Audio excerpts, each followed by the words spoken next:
agreement about us. Should we be turning our microphones off while we're chatting and then only put them on when we want to talk? Is that better for your background noise? It is if you're like typing in the background, it makes some noise, so that does help to mute. Okay. I know Okay. Schwan was feeling something about that last time. She like, why is everybody doing that? But there is kind of background noise too, so that does help some. Okay. Even though everybody's computer sounds pretty quiet, and it's just when we're doing typing and stuff in the background. So, okay then. Maybe we can start with introductions. Again, we had introduced ourselves last time, but I think Lulu didn't get a chance to really share with everyone and hear everyone else's introductions. So let's go around. I'm Edwin Rutsch, Director of the Center for Building a Culture of Empathy, and been working for about 8 years on the theme of empathy. I was inspired partially from various reasons, but one of the reasons was that Barack Obama, when he was running for office, said we had an empathy deficit. And since then, I've been working on empathy, interviewing people, creating social media, doing all kinds of different projects. And this is a current project that I'm doing now, the course, to use this course as a way of learning and about empathy and building a movement using human-centered design. So that's me. Anybody else like to go? Sure. I'm Melissa Oudshorn. I'm American living in the Netherlands. I teach at a School of Communication, Media and ICT.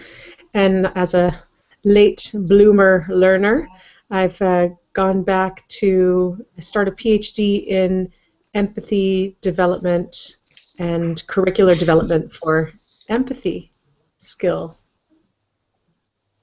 That's cool. And you heard a little bit more about me on my pictures, but... Yeah. And you're a runner, it looks like, too. No. It's a little bit of stretch. I'm a ruh of the runner part. So. Okay.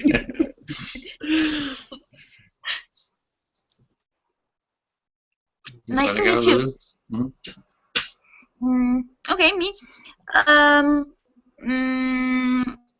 My name is Luisa, my real name, and I just graduated from architecture. I currently started my I don't know, my other kind of development. It's not so formal. I'm searching for myself. I'm very interested in empathy because, as I said last time, we tried a project within a neighborhood here in the city where I studied. It was a participatory urbanism project which involved a lot of people and trying to involve them in decision making, which I think is very important at this moment. And it was very interesting. And I don't know. Now I'm drawing, actually. This is what I'm doing right now. I'm drawing. And that's it, I guess. Tim, do you want to tell me something about you? Yeah, sorry, I was just turning my microphone on. Oh, hey Tim, there's a bit of an echo from you. I don't know if you're. Is it going to? I'm not sure where that echo. Oh, it might be coming from Lulu. Okay. Okay, we're good. Is it echoing still? Yeah. Lulu, do you have earbuds? It would be good if you have earbuds. Or you can take the volume down a little bit because we're starting to get a little bit of an echo from you. Okay, yeah, we're good to go, Tim. Oh, okay. Well, like you, Lulu, I'm a drawer. I was actually the last in my year at art school where we were trained in the old school way with pencils and bits of paper. Remember those? And the year below me was actually the very first generation of desktop computers being kind of wheeled in on carts. I can remember them bringing them in, but telling us very firmly that we weren't allowed to use them. They were only for the new students and the year below us. So that was my beginning in the design world, was as the last of the dinosaurs. But since then, I've worked all over the world. I was born and trained in London. I studied graphics there with my pencils and bits of paper. I worked in the music industry for a long time as a designer and as a professional musician. I lived in Australia, in Sydney, for 10 years, and I founded a record label down there. Made lots of records. Worked in digital media, and for the last don't know how long it is, 15 years, I've been in the States. I came over here to work for Apple,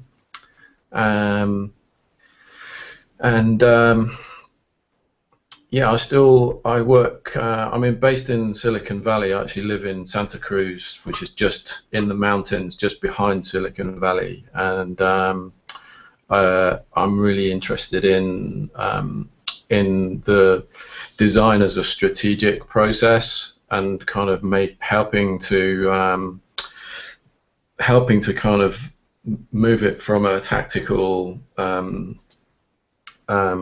profession, which is the way it's been seen in the past, to a strategic one, which is what the whole HCD and design thinking kind of movement is kind of partly about.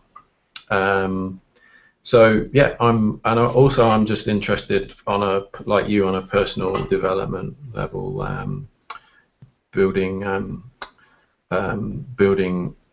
a more empathic world is a good thing. That's me. Okay. Thanks, Tim. Mercedes, we're introducing ourselves. If you'd like to share a little bit. But we can only see your eyeballs, Mercedes. Your eyeballs and your nose. There you go. Yeah. I know, it's so hard. I had a hard time trying to get in. A little bit more, if you can move the camera down a little bit more. Then it's because if I put it that way, I don't see well my screen. Oh, okay. So I can really see you guys. So we are introducing ourselves? Yes. It's a short introduction. Okay. Well, I live in Venezuela now. I am a musician, a professional musician. I am a classical pianist. And a visual artist, and lately I have become a writer. I illustrate children's books for a living, and of course the recitals and teach music and arts. I went to study to the United States a year ago. Venezuela, for almost 18 years, has become a communist country. So I was in all these fights for freedom and justice and all that, and till I was almost killed, I decided to leave and got a scholarship and for a master's degree in music and pedagogy, and I went to the United States, and I lived there for 5 years, and it was a really great experience to know what freedom is, to have resources, to know what libraries are, to be able to find information, to speak your voice, and to see that that many of the problems I thought were part of the situation of my birth country were not only related to politics, but to human causes. So when I finished my degree in music, I decided instead of giving normal recitals, I started doing lecture recitals, and I started studying how great musicians and artists role were not only entertaining or composing or painting great masterworks, they were really trying to change society. They were really trying to give society a purpose, meaning. And that was something I was always up to. And I felt the combination of freedom, of really understanding that what was going on, it wasn't local. I saw more depressed kids, more lack of freedom in a free, all resources country that I have ever seen in mine. And that kind of set me in this idea that I really wanted to use what I was doing, not only not only for the love of the art, that I really am passionate about it, but as a way to stand for our humanity and build peace. So that is why I've been in all these projects trying to educate in another sense, and I step onto the circles of empathy.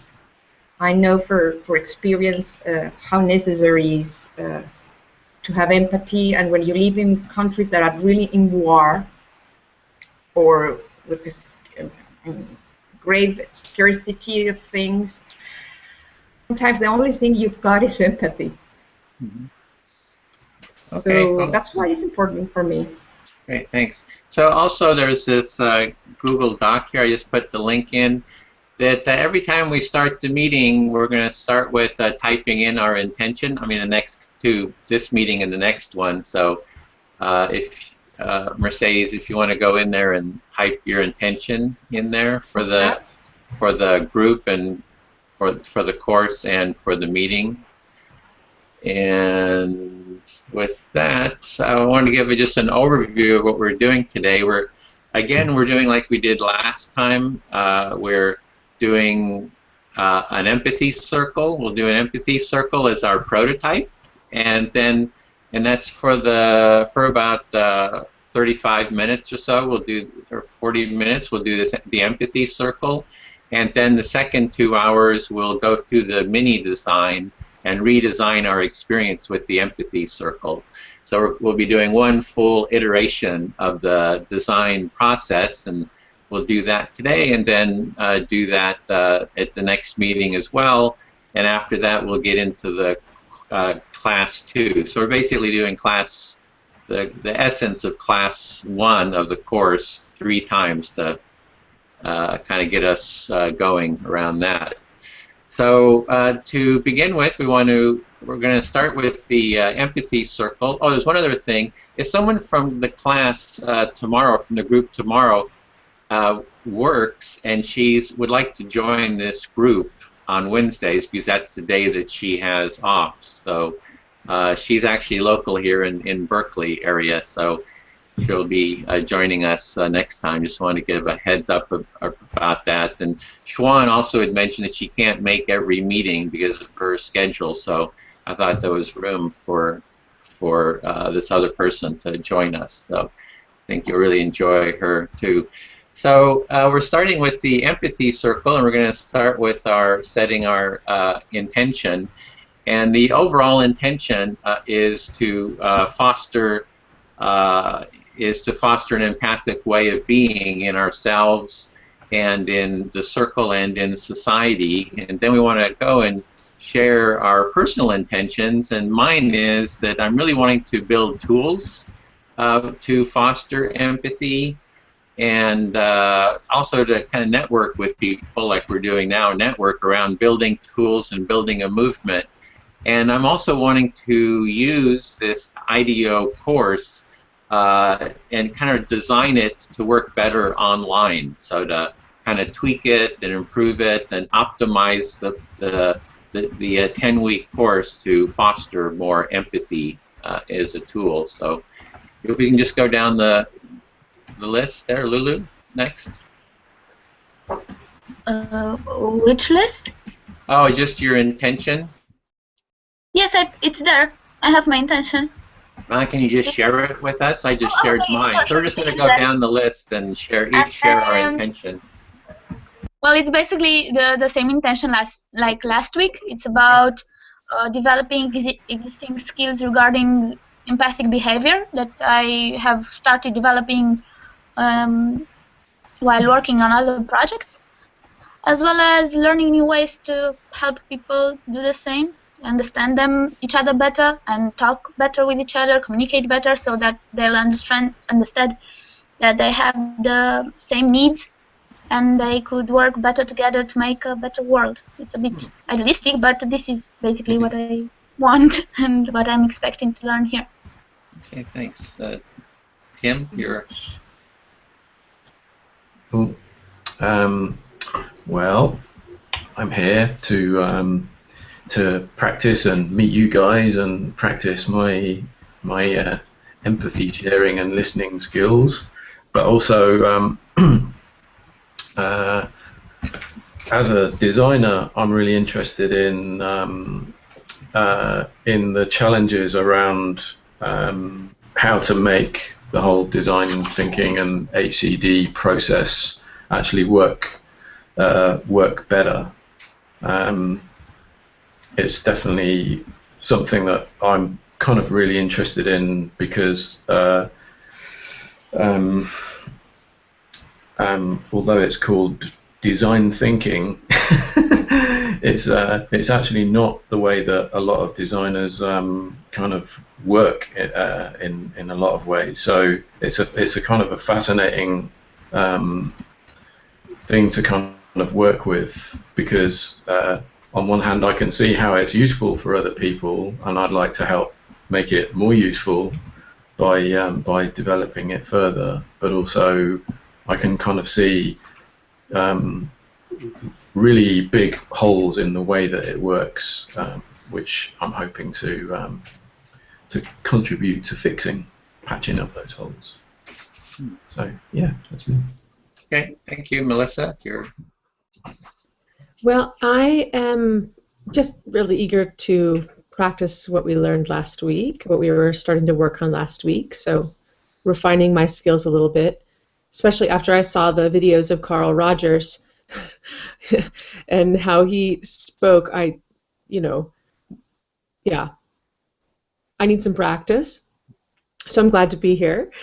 But I'm also in the PhD process trying to find different interventions and different methods to use to integrate in a course that I want to design and test in a higher education setting, not this year, but next year, and looking at several different methods, not just to pick one to use, but several different components to see where we can effect some improvement in the empathic skills of our students. So this is a test for me personally, but also a test for me professionally. Great, thanks. Mercedes, you're... Well, as all of you, I want to sharpen my skills. I want to establish better connections with kindred people, with people who see the world somehow in the same way I see it, and work together, build a community, build a movement. I would also like to find ways to bridge all this knowledge with all the ideas, creative ideas, and art principles I want to put in action, and experiences what is design thinking and what is human-centered design. How can it really work and be used for a better world? Okay, thank you. So the next thing I want to do is take a moment, 2 minutes of, does that intention work for everyone? Do those intentions work? We're going to get an okay, we get a thumbs up, and does that work? Okay, great. So we light our empathy candle just to hold our intention of fostering empathy. And we'll just keep that burning on the side here.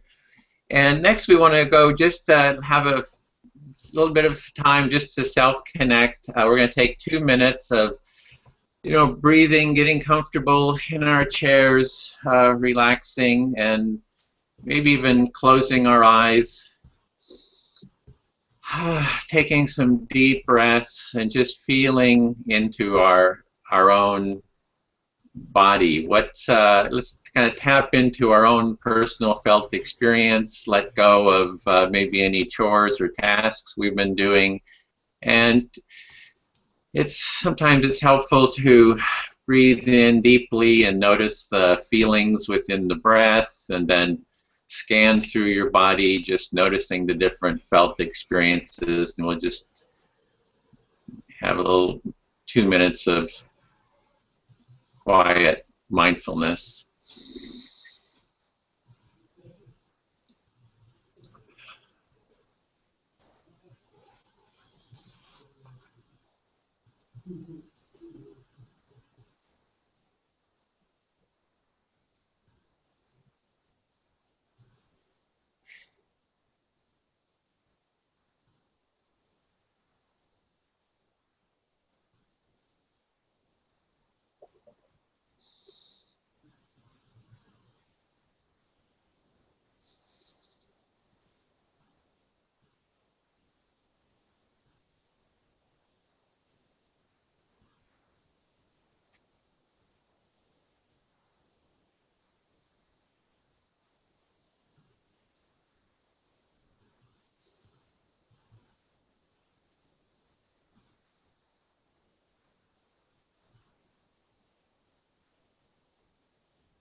So taking a long, deep breath and coming back into the circle.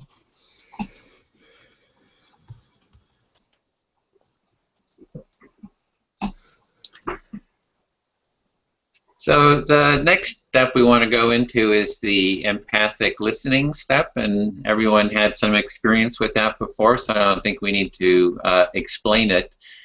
But we have our opening question, and I've been struggling with what the best question is to use, and I'm not really sure, so I've put a list of different possibilities that we can talk about. So the first one is you can talk about what's alive for you in the moment, which is whatever emotion or thoughts are really up for you. Also, you can talk about some other ideas, is your intentions and goals for the course. What are your thoughts about the course readings and videos?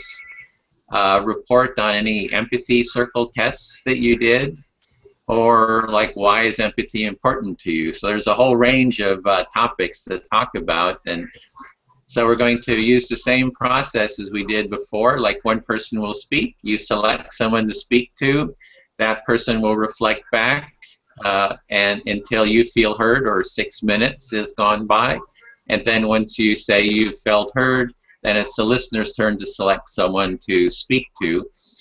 And I also wanted to mention that I've created a Google Doc here, that if you're a listener, a silent listener, just that you can also keep some transcripts and notes about what you're hearing the speaker say, and you can also just have a place for throwing your ideas out. And we're going to just kind of test this process, and I put a link in on the side here to that document, so it's meeting notes and minutes, so feel free to put comments and so forth in there, or even keep transcripts, notes of what the speaker is saying. So with that being said, is there anyone that would like to start? You can choose me as to kind of model it, or choose anyone that you would like in the group.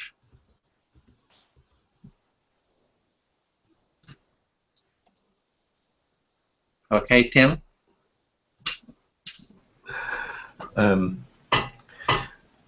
I'll go first. I'll push myself into that difficult zone again.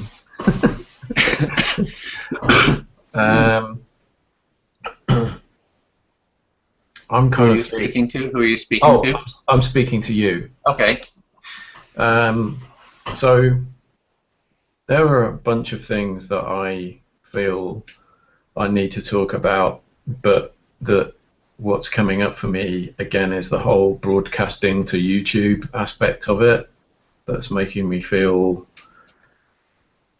I wish I could feel okay about really sharing what's on my mind, but I just don't feel good about,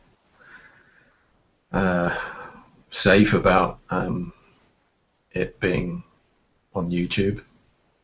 Okay, so I'm hearing that you're having some feelings about the sharing of this on YouTube, and that you would like to share some real things that are on your mind, but because it's being recorded, you don't feel comfortable with that.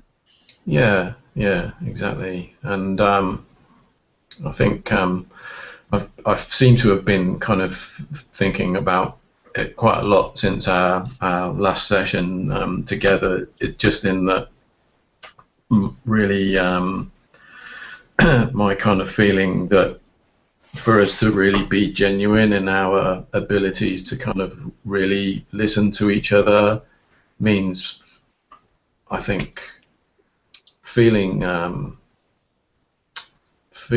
of free and I guess uninhibited about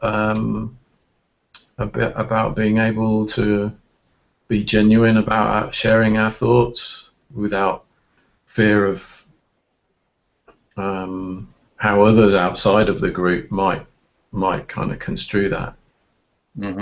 So you're feeling that to be freer about sharing your thoughts, that it's if you don't have to think about how others outside of the group would think about it, that you would feel freer in expressing yourself. Yeah, it's just the question I think came up around the personal nature of sharing and kind of connecting, and whether that's something, how if suddenly there's an audience, and particularly an audience that you can't see.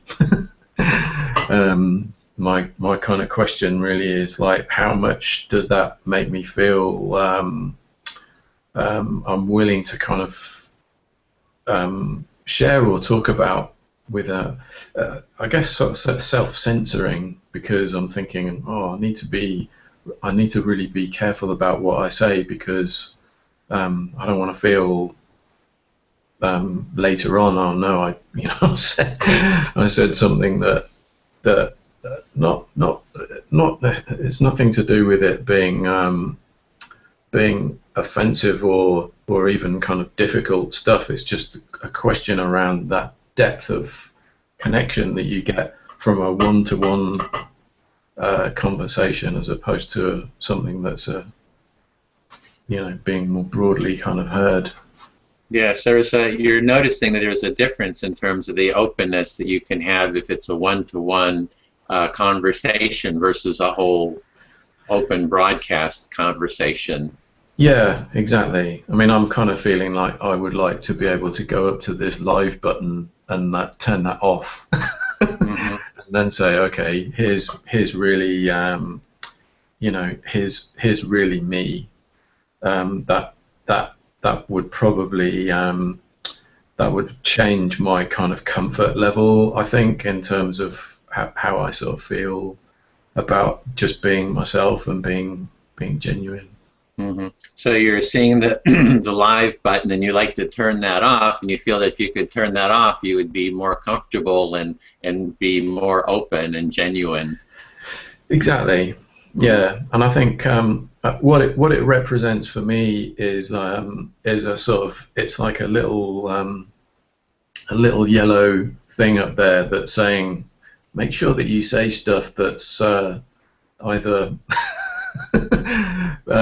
publicly kind of acceptable or correct, or I don't know if anyone else is understanding what I'm saying, but I'm just kind of feeling that sometimes in situations where I'm feeling I would like to share and be heard empathically, that might involve deeply kind of personal stuff that I don't ever want like to be shared outside of or any shared at all, for that matter. So I'm just feeling a little kind of feeling restricted by that. Okay. So you're feeling that there's to be really deeply empathically heard and have deep empathic connections. That's what I'm kind of hearing is that you would like, but that you're feeling inhibited of that because of the recording. Exactly. Yeah. Exactly. Yeah. I don't even need to kind of go into it, but I'll give you a sense that I really, really appreciated the picture that Melissa sent out this morning. It was like just 30 seconds, just that sharing that kind of story of her world was amazing and really appreciated. But I wish that I could kind of talk about how I felt about it without it being kind of broadcast. That was all. Okay. So you were really appreciating Louisa sharing her drawing this morning, and that you would really like to be able to share about how you really felt about that, and that you're feeling inhibited of doing that because this is being broadcast. Yeah, exactly. Yeah. Okay. Yeah. And that was the time. Okay. Are you there, Melissa? I just looks like she's having a little trouble connecting. Okay, then I'll speak to Lulu. Yeah, so I'm thinking about this issue of the recording comes up periodically, and there's a whole lot of different aspects to this topic of recording or not. You're feeling like it's becoming a problem with time because no, it's not. It's not a problem. It's just something that arises. It's just a topic that comes up. I don't see it as a problem per se. I just see it as an issue to kind of explore. Do you think it affects people more negatively than positively, or both ways? I guess I'm not feeling quite heard. Like what I'm really saying is it's only an issue that arises periodically. Okay, understand. So can you just reflect back what you're hearing me say? You're saying that the people in the empathy circles experience the same problem with not trusting the recording of the conferences. Yeah, it's just it's more that it's sometimes a topic that has arisen. It's sometimes this topic arises, so it's a topic that periodically arises. So you're feeling okay with it. You understand that it's something that that belongs to the behavior of participating to this kind of workshop.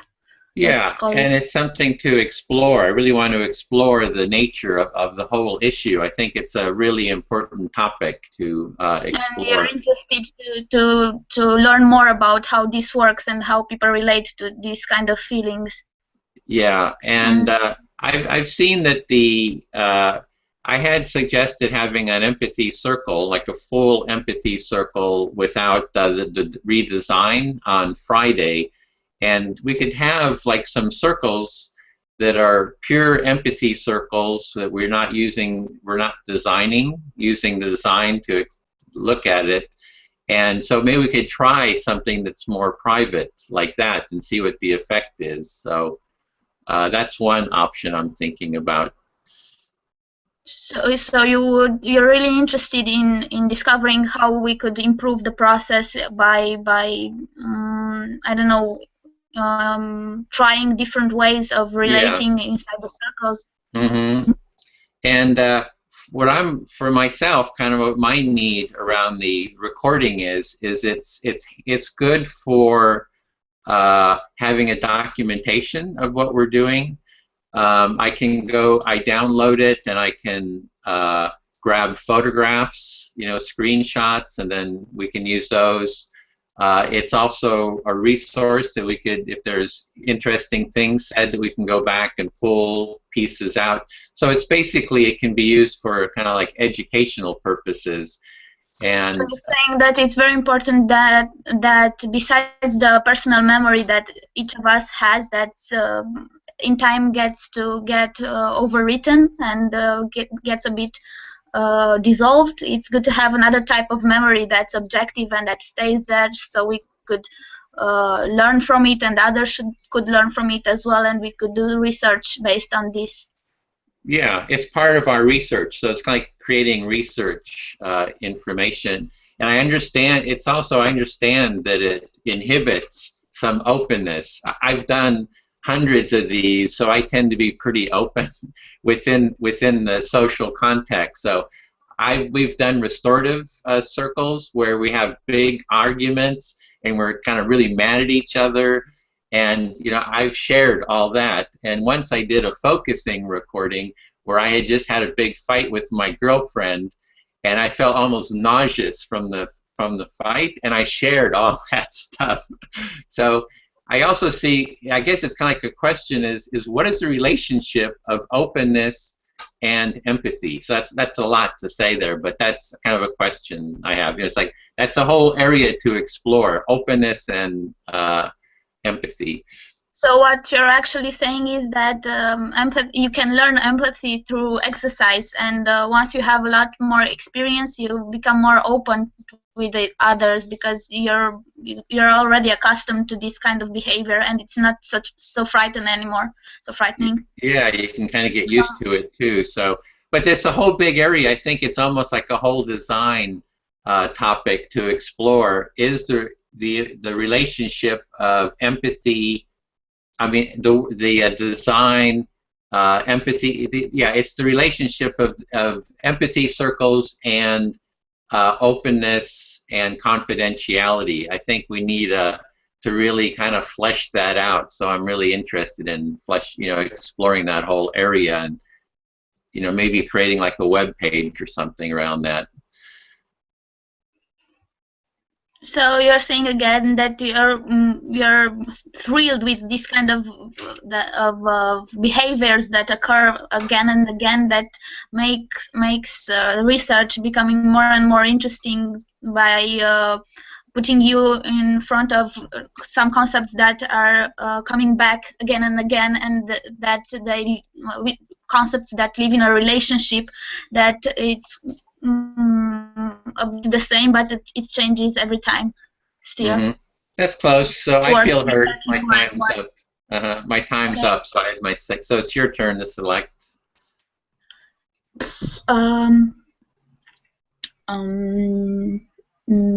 Okay. I shall pick Tim because it might be interesting. It might be interesting what I have to say.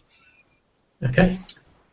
I remember that last time everyone said that it's very hard to talk in this kind of environment where we talk on microphones and we don't see each other.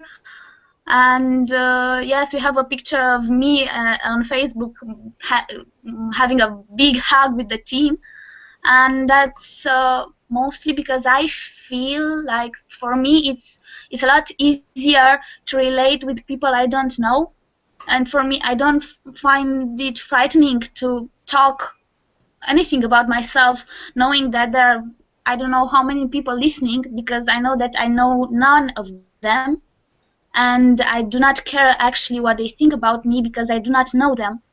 But for me it becomes a lot more complicated when I have to talk in person, like one-to-one. It became I was nervous when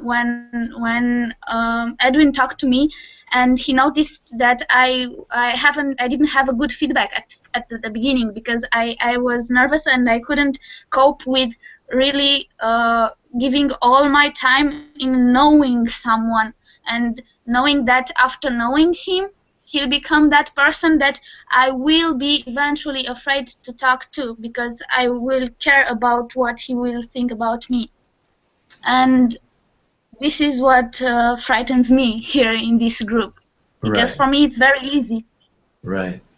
So I think what I'm hearing you say is that you feel, although you have a comfort and a sense of familiarity with using the technology, with the Facebook friends and your wider circle, when it comes to the actual one-to-one interactions, there's that somehow kind of changes for you. And that what you were saying was you were talking about how that particularly came up for you when that arose for you when you were talking to Edwin, and that you were suddenly kind of feeling like, wow, now I'm in a one-to-one conversation. It's really changed how I feel about myself and about interacting with this person through the technology. Yeah, and it's more than that. It's that I don't. I have I have a kind of feeling that I do not care what other people think of me. I'm not afraid of people, but I become afraid of them when I start knowing them and I start liking them, because they're my closer circle of people which I start to care about. And when I start to care about people, then is when I start to be afraid that they won't like me, because I already gained a bit of territory of confidence territory, and now it matters more. Right. That scares me a bit. So it sounds as though it becomes something that's a little scary when it becomes actually personal. So that there's a big difference between the whole world that's out there that we don't know. That's fine. Don't care about them. Exactly.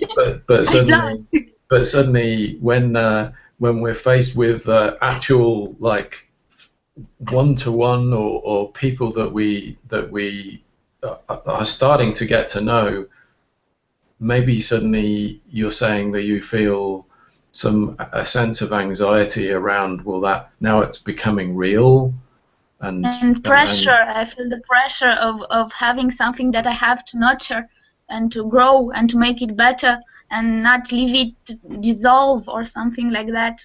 The feelings that I don't have regarding the other people because I don't care. Right. Yeah. Do you have? I'm imagining friends? that you have real friends. I'm imagining there's some vulnerability and a sense of anxiety around that, because suddenly you're thinking, oh no, we're like, what's he really thinking? Yeah, kind of, yeah, a bit. But it's okay now, and I had the courage to say that, especially because it's at the beginning. So I'm not afraid of anything right now, because I don't know you. You're still just all the guys in the group are still strangers.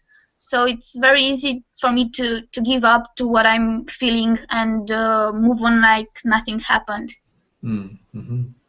Which I don't think it's that good. You have 30 seconds. Okay, so I heard you say that at the moment you're because it's still new and you're still not you don't. We're all new together. That you're still feeling that it's okay to be to just say and be how you are without worrying too much about what we think about it. Yeah, that's pretty much it. Okay. Thank you. Thanks. Your turn again, Tim. Oh, is it my turn again? Yeah, if a listener, it's always your turn. Then you can select someone. Oh, okay. Well, I'll speak to Mercedes. Oh. Did it work? Can you hear me? Yeah, okay. I can hear you. So am I speaking, Edwin? Yes, you can speak. It's your turn to speak now, since you're the last to listen. Okay. So, I'm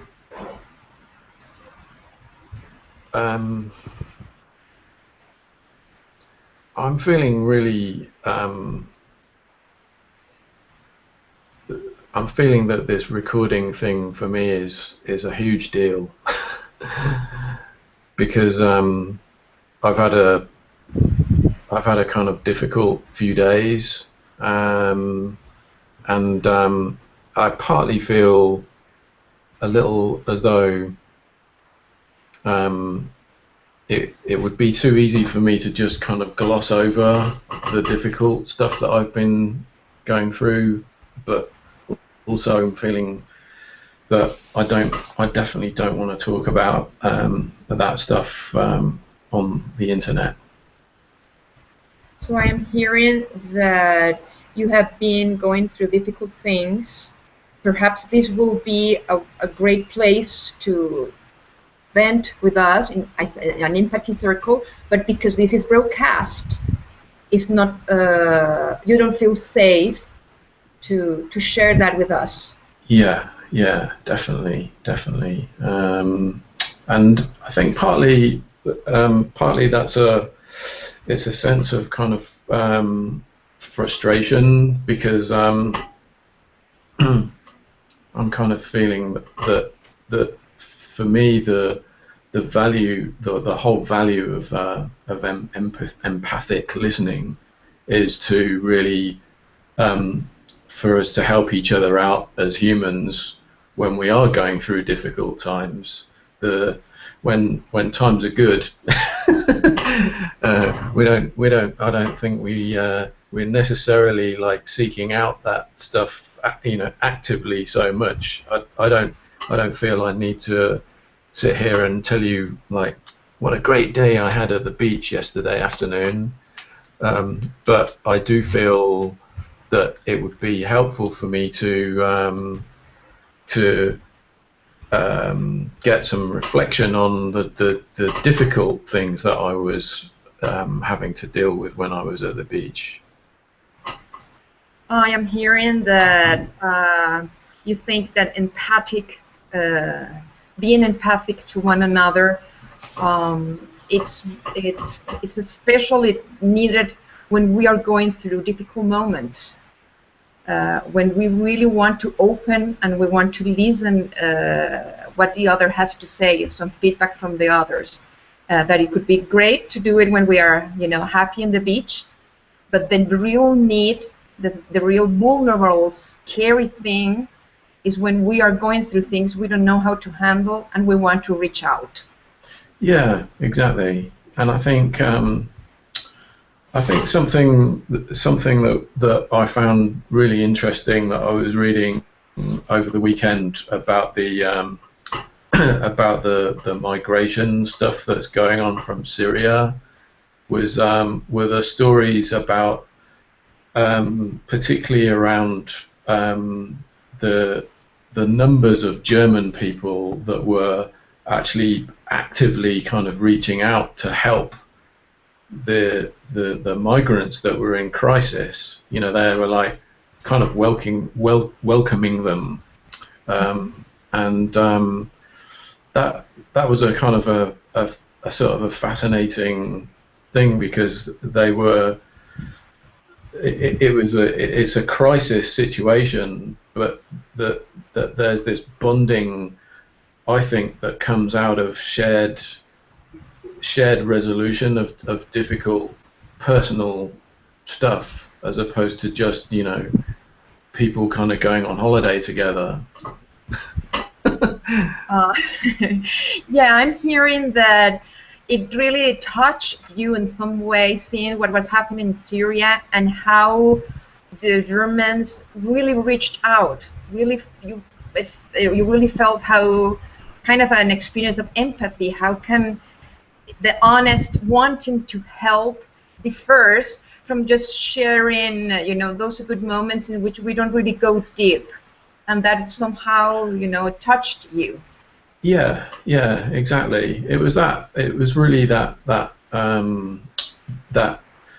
idea that oftentimes the deepest connections are built through the sharing of adversity, or the telling of experiences can be a really healing and connecting thing when you're able to talk about heartfelt stuff with somebody that is prepared to actually listen to it rather than invalidate it. That to me is that gets at the real kind of core value of what empathy is about. It's about helping bring people up and create better lives. And so the superficial aspect of it for me is something that I have little time for. 30 seconds. Well, I am hearing that for you, building really deep connections and true empathy, it's really put to a test when we are going through difficult moments. And you are really interested in having that kind of intimate connections because you don't have much time for shallowing exercise bonding. Exactly. It's the have a nice day element of it that is is not me. Okay. Have a nice day. Yeah, okay. I'm heard. Thank you. I'm heard. Thank you. So well, you're welcome. Thank you for the opportunity. Yeah. Okay. Then I would like to speak with Lulu and her cat. I think it was a hug from my cat that just came and joined the conference for team. Look, he's hugging you. Let her go now. I was feeling. I have to say that I relate lots to what Tim you were saying, and was some kind, and I admire Lulu your honesty. I felt very good about hearing you speak in that way, and you made me think a lot. I agree with you, with Tim. I feel the same way. I don't like shallow communications. I don't have much time for small talk. I try to be always, civil, and I am an introvert with very many extroverted features because I can speak to a rock. I have never met a stranger in my life. But it's true that I realized that I wasn't quite aware that our recordings here were broadcast outside. And in some moment I felt disrespected. It's not that I am afraid of what I want to say or share, but even in a situation as mine, when I speak openly about the country I live, I said this could be even dangerous. I felt that when you want to speak things that really are turning points in your life, or you really care about being, having to do that in front of a lot of people is not safe. It feels like reality TV show. And I don't feel that reality TV show is true empathy. So I understand you're saying that you find yourself a really profound person that feels the need to be profound when talking with others. That you're very passionate, and you put yourself with your whole heart and soul when relating to someone or something, because you would rather as well give your love to non-living things, because this is what artists do. At the end, they love they love life, and they love the rest of it, everything.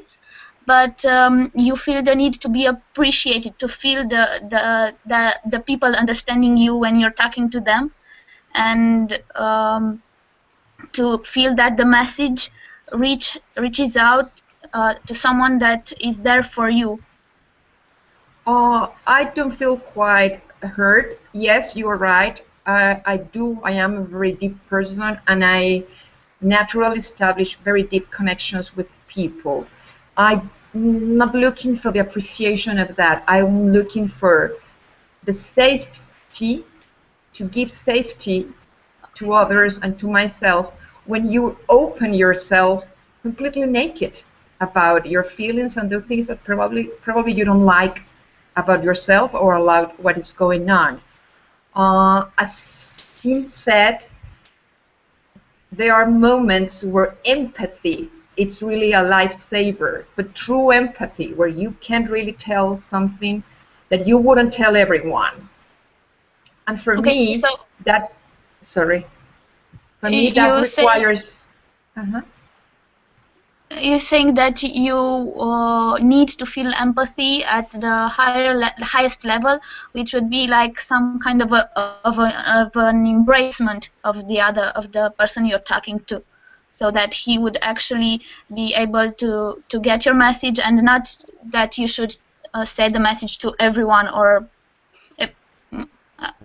to a lot of people that won't be able to understand, and they won't be able to relate to you as well, and as well it wouldn't be so emotionally safe, emotionally comfortable for you to relate with them.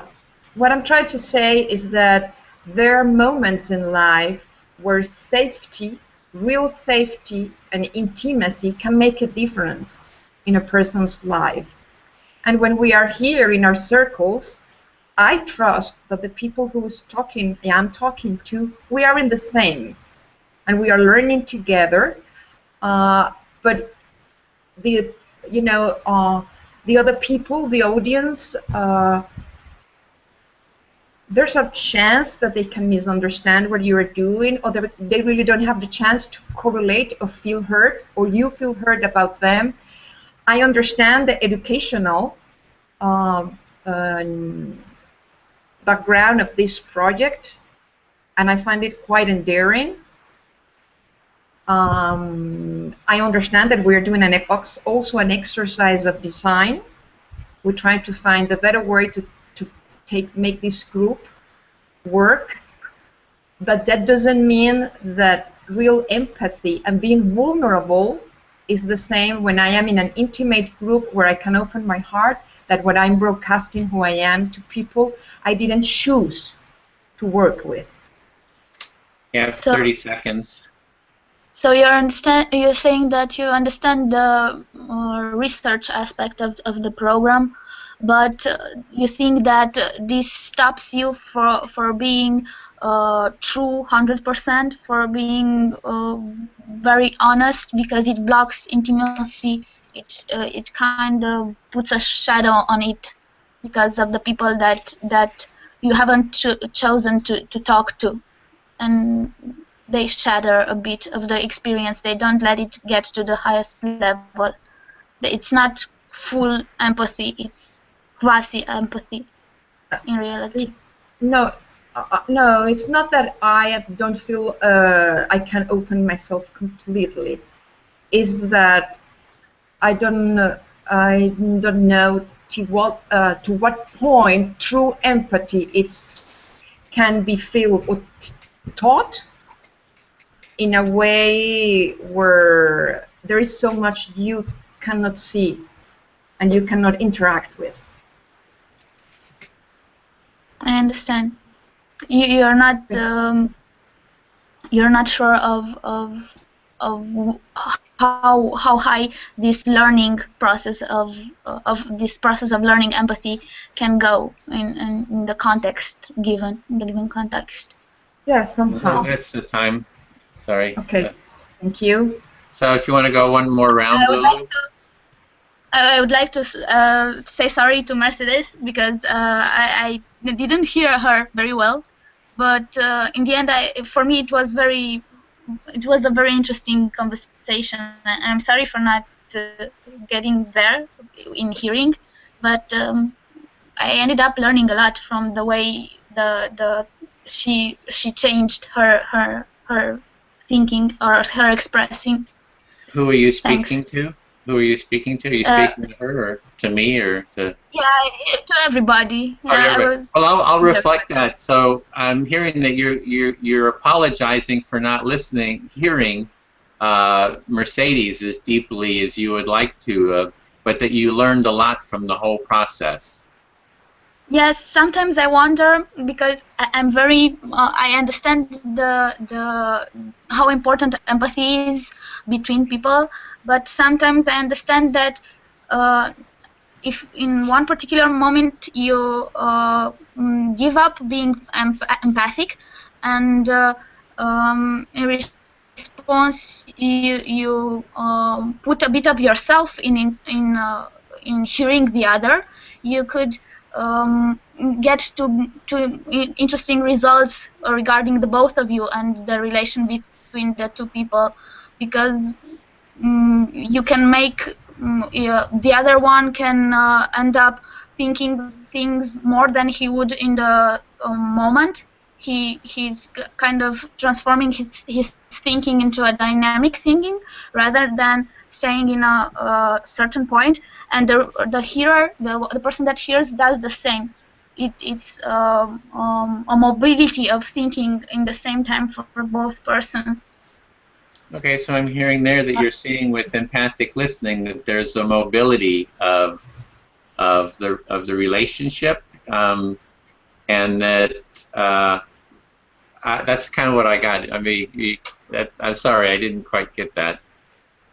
That if you start saying and you have when you start talking with someone, you might have a preconceived idea or a preconceived way of expressing it, that or there are two possibilities: the idea changes while talking with the other person because of the feedback, or the way of expressing the idea changes while talking to the other person. Okay, so when you're listening to someone, that you can have a preconceived idea about them, and that by really listening to them, your idea can change, is one part that I'm hearing. Is that? Yeah, no, yeah, that's true. That's as well true. That's not exactly what I was saying. Okay, I was saying, yeah. but I agree with that. Okay, I didn't quite get it. Yes, let me know what you're hearing, what you're saying. A type of monolith idea, an idea that's very clear and you're very conceived. You're sure that it's like that, and but this changes while talking with another person.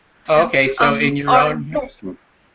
in your own head, you might have a preconceived idea about life in some way, yeah, and by listening to someone else, that your whole idea about life might change, your preconceived idea, if you can listen deeply to someone.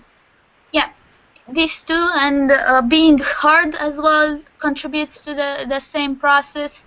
The listener and the speaker as well, they can experience this transformation of feelings. Okay, so if the speaker is really heard and the listener really hears the speaker, that both people can actually have this transformation of their preconceived ideas. Yeah, that's partly, yeah. And I'm hearing that that's like an insight that you have, that you're maybe like happy about having that insight or feeling good about that insight. Yeah, I yes, that's true. I think that's it for me right now. Okay, then I'll speak to Tim. We'll do one more round, since just one more. And feel free to take notes there. I've been taking some notes too. So Tim, yeah. So I'm thinking about how we might address this issue. And one thing is we can change the agreement, the initial agreement, if everybody agrees to the change. But that would mean that we have a dialogue, an empathic dialogue, until everybody agrees to like the change. So that would be one step. So I think I was struggling to keep up with that then. So I think what you heard what I heard you say was that you're thinking that there might be a way, excuse me, to address this whole issue of the broadcasting stuff by doing some kind of exercise up front before the recorded version. I'm meaning that now as a group that we can make a change in the initial the initial agreement, but that would be done through an empathy circle, through a dialogue until everybody agrees around the change. That's one idea. Right. Option. Yeah. I like it. That's called a pivot. Yeah. So I heard what you say was that your idea is that this is something that we could actually change and look at addressing through an empathy circle discussion itself. So using the process and the way of that we're working together in the circle to figure out how to make that change, or what the best way might be to address it. And that everyone agrees to it, comes to a joint agreement, so everybody's needs around that are heard. Right. So you want, you're saying that it's an important thing, not only for us all to kind of contribute to, but that everybody's needs and concerns are heard through the process of making that decision. Yeah. And then the other idea is that we have a separate empathy circle, like the one on Friday, or if people can't make that, we set another date and we say this is a private empathy circle, and we're not going to do design. It's only going to be about practicing a deeper form of empathy, so that we have that as an option as well, and it's not recorded. Right. So you're saying that that one way of addressing this might be to have a separate circle on Fridays or on another time, which is about doing the circle practice where it's not recorded, so that it's able to be less kind of self-censored. So yeah, so those are two possible options that I'm seeing for kind of a redesign or a way of addressing the concerns. So yeah, so you've got you're thinking about ideas on the fly, ways to kind of address this whole concern around the recording side of things. Oh, and there's a third option I'm seeing, is to have an empathy circle only around this one topic, that we spend the whole time looking at the nature of empathy, vulnerability, openness, confidentiality. So so we really flesh out all the issues around it. So that's like a third option. So you're saying that there might be some great value in actually having a dedicated session around discussing all of the issues around the privacy and the broadcasting aspect of it. Yeah, and so I feel heard about that, and I know there's going to be a lot more around this, just in terms of keeping track of time, because we're going to end this part of the empathy circle, and so what we wanted to do now is, unfortunately, Melissa seems to be really having struggle somehow, or she seems like disconnecting, so I'm kind of sad about that. But what we want to do now is go into a felt experience.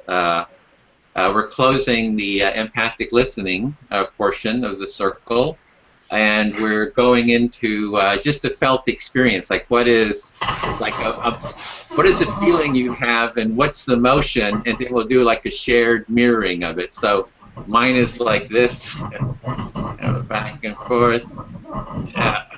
It's kind of,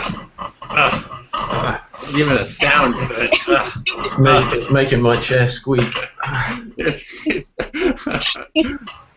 Okay, I feel heard. Very good. I feel seen. So if someone else wants to share theirs. Neck up.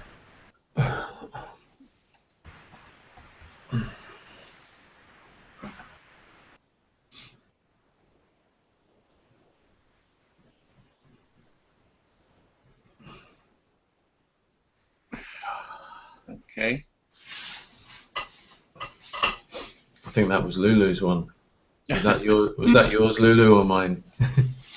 And it was yours. It was yours. I want to dance. I'm sorry. I want to dance. Oh, no. That's... I'm sorry. Perfect. Woo! Love it. I can see Edwin. What happened to him? Edwin! Here you are. Okay. That's perfect. Now we turn. We'll make a pirouette. Perfect. Okay. Okay. I won't exaggerate. Thank you. Okay, that's great. Oh boy, we lost. Now we lost Mercedes too. Oh. Hey, Mercedes, are you there? Do you hear us? There she Oh. is. She transformed into a picture. Are you there, Mercedes? I am. But Okay. I think You seem to be dropping out sometimes. it seems, yeah, it's freeze and I don't, I cannot, the buttons don't work. I cannot turn the microphone on or off. I cannot turn the camera on or off. Oh, okay. So, Well, you can just leave everything on then, and we'll try to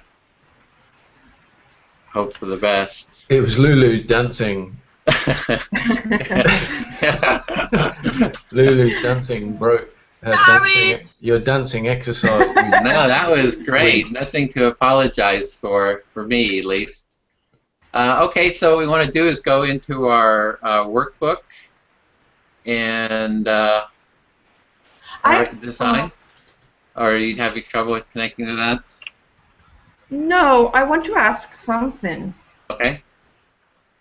Because, you know, after Lulu and I did the exercise in empathic listening, I never had the chance to say what I was thinking or feeling. I never had the chance to connect with Lulu, and I really felt out of the group for a long, long time. Mm-hmm. Okay, so you were feeling left out of the group for a long time because Yeah, you didn't get to reconnect with what Lulu had said. Because it was never addressed to me. The ball was never passed to me, so I never had the chance to relate or to say what I was feeling or how I wanted to empathize with the others. So I felt like, okay, rules are more important than what we really feel as a group, and I didn't like it. Mm-hmm. So what I'm hearing there is that you felt that you didn't like it because it seemed like the rules were more important than the connection. Yeah, and I felt that Lulu was apologizing to me, and I wanted to tell her how much I was grateful for her intervention and how much I have learned, and I didn't have the chance to do it. Mm-hmm. And I have to sat silent till wanted to express things and nobody listening, and I didn't feel really good.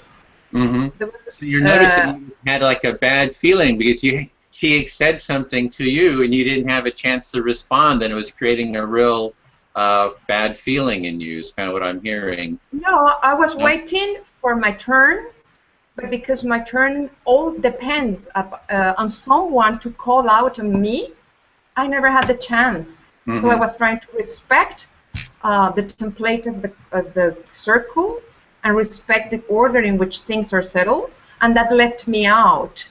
So I didn't feel empathy at all. Mm-hmm. So what I'm hearing is the structure of it. You had something to say, and then you were feeling left out because nobody called on you in the structure, the way the structure is. So you have a sense of feeling left out, and it seems unempathic to you. Yeah. Mm-hmm. Okay. Do you feel heard around that? Yeah. Okay. I do. So what we're doing is that's the part of the constraints that we have. We have time constraints, and we now are going to go through to redesign the experience so we can really hear about all those pain points, because we really want to hear those and document those. And so can I say something just really quickly? So okay. I think what you brought up then, Mercedes, was a really important and kind of valid issue around the whole design thinking process for exactly that reason, because what it's doing is it's putting boundaries and time constraints on something that isn't solvable necessarily within those constraints or those time boundaries.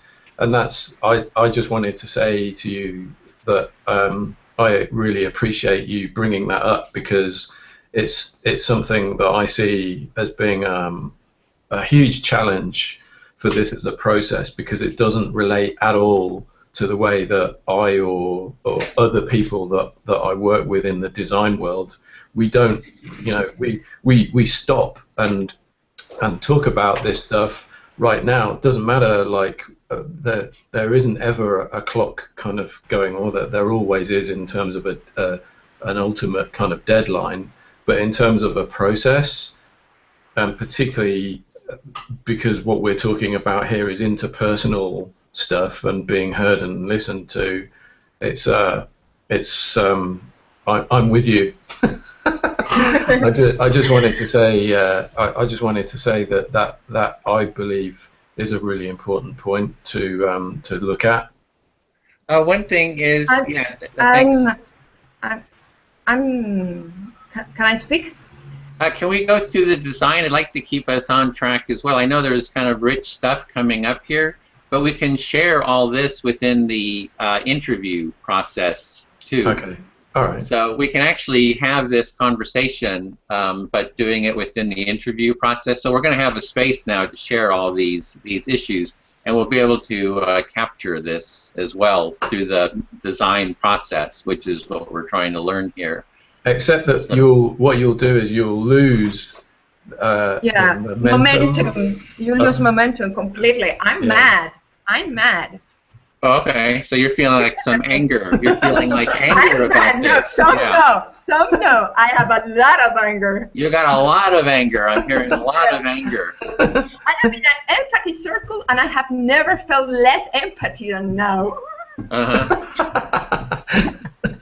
Yeah, so you're like in this empathy. So we're going to use a reflection here. It's like you're in this empathy circle, and you've never felt like less empathy within. Yes. Honestly. And I'm gonna throw my hat in the ring again and say to Edwin that what's happening right now is where the most valuable stuff comes from. The process, the timing, none of it matters. The real, like, the juice is like what is going on right now. That's my personal take on this stuff. So I'm really grateful to you, Mercedes, that you're actually taking a stand for yourself, because that's to me, it's not only about the process, it's about the actual empathizing right now. It's about people. It's about people. We're designing for the people. Mm-hmm. Right, exactly. Okay, anyway. So I do want to make a couple of points that I know within the empathy circle, that is a structure, but it's almost like a training wheel structure, in the sense that there's always a structure. Saying that, oh, there's no structure, there's always a structure. There can be a structure of whoever is kind of like the most aggressive in speaking, or has the most energy in speaking, or that they can dominate the conversation, for example. So there's always this. I see it. There's always a structure. It's not like there's some time when there's no structure. there's just structure that's maybe under the surface. So the one thing with the empathy circle is that it creates a structure where everyone does get their time to be heard. So there is something, I guess, positive about that, and I guess I just want to speak up for that structure that everyone can feel heard, and perhaps Lulu could reflect back what you're hearing me say. Would you be willing to just? Okay, I will do that. Although I had my own things I wanted to add. Okay. You were saying that even it doesn't seem so, there is a structure in every type of human relationship and human communication that we might be aware of or not. We can't blame the fact that there is a structure for things not working well. It's just that we have to assume the structure to know it very well so we can understand it. So if we understand the structure, we will eventually know that each person has the time to be heard. Mm-hmm. And, yeah, thank you. Yeah, that's understood. it. But, so I do hear that you have something to say, so okay. Yeah, I understand that, and I know that I have seen that the way things work last understood how knowing the structure and knowing what happens changes things and changes the way we act in this circle, because once we gain more knowledge about the system, we relate differently. But what I think, where I relate to Mercedes and to Tim, is that everyone should, the structure should be more human-friendly, in the sense that it should allow people to tell things when they feel. It shouldn't, when they feel it. It shouldn't make a separation between feeling and telling. You should be allowed to speak with emotion and with passion. And this kind of speaking is when you feel things. Like if I said something about Mercedes that I thought of saying to everybody, and after that I realized that I actually had to talk with someone to be heard, I shouldn't have talked about her with you. It was normally to have the conversation with her so she could hear me and so she could give me a feedback. But I didn't realize, I wasn't aware of the structure, so I talked in a different part. Each person should have the minimal time to give a feedback of what he's feeling after being heard or not, after having a conversation and an empathic dialogue with someone. To have the end, okay, we were done, I enjoyed very much this discussion, or I don't know, have an end of it. Say thank you very much. Not have there were those 30 seconds and I didn't use them well, and I had some things more to say. Okay, so what I'm hearing there is that when instead of speaking to me, you feel you should have spoken back to Mercedes to share with what you were thinking. So that happened because you didn't understand the structure that we were doing, and so it's like a lack. If you would have understood the structure better, you would have spoken back to Mercedes, and then you could have kind of finished your conversation, and you would have had more of a sense of completion and maybe connection with each other. Yeah, and she wouldn't, as well. She wouldn't. I think. Now I'm talking to Mercedes. Can I talk with Mercedes? Can I be heard by her? Yeah, please. And if we want to keep within the reflective listening process too, we can do that. I'm listening. Okay, Mercedes. Okay.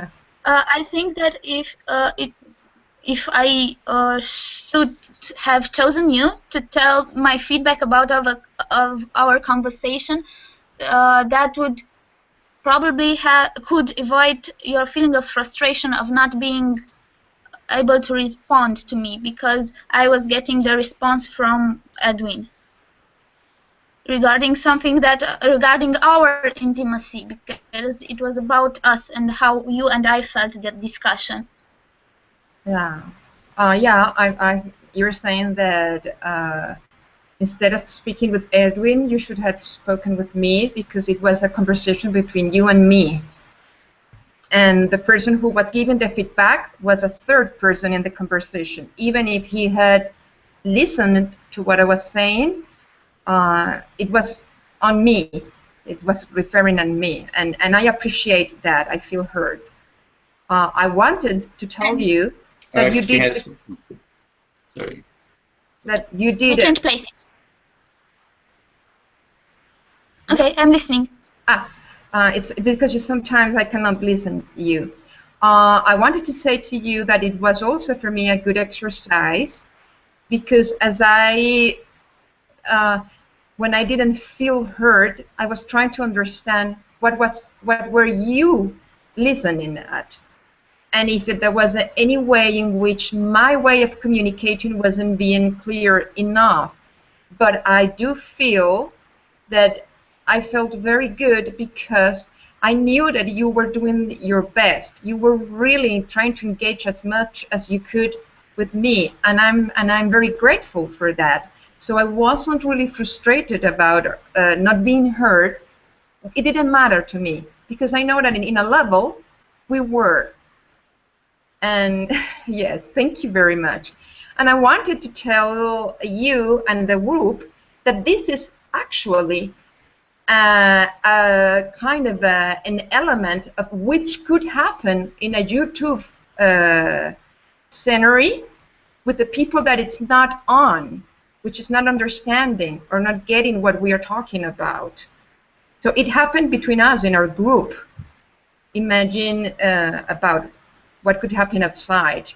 And yes, Edwin, I agree with the structure. I'm a very structured person, but I also agree that structures must be flexible and they should allow the moment for the unexpected, because if not, they don't grow. And design thinking and human-centered design, for me, it's about finding ways in which we grow as humans, in which we are really the center.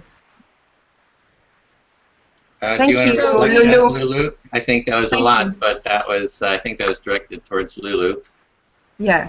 Okay, so there were three main ideas that you had. I understand that you were talking about. First, that you didn't feel frustrating while having the conversation with me, the empathic conversation, because although you noticed that I was noticing I couldn't hear you well, you noticed as well that I was trying my best, and by seeing that you weren't heard well, it made you grow and evolve the way you were expressing, so you could relate better to the listener, so you could be part of the empathic listening as well, which is the definition of a good communication in the end, I think. And I would like to thank you as well. The second part was about the circles of openness and confidence. I think you said that this kind of situation that the relation inside the group that happened, where there was the first circle of empathy, the first level of empathy between you and me, which were having the discussion, and the third party, which became part of the discussion but not directly, is a synthesis of what could happen at a large scale on YouTube by the meanings of broadcasting. And this is the kind of place where one doesn't feel really understood, and where communication starts dissolving and stops keeping the essence of it, because there are a lot of circles and people that don't relate directly and emotional with the situation. And I have to say third. Go ahead. Okay. And the third was addressed actually to Edwin, but to all of us in the same time, that you said that you agree with the structure and you are pro-structure person, but having a structure doesn't mean that it should be a rigid one. It can be a flexible structure as well, and it would function better. Yeah, I feel heard. I feel very well heard, Lulu, in the first and third part.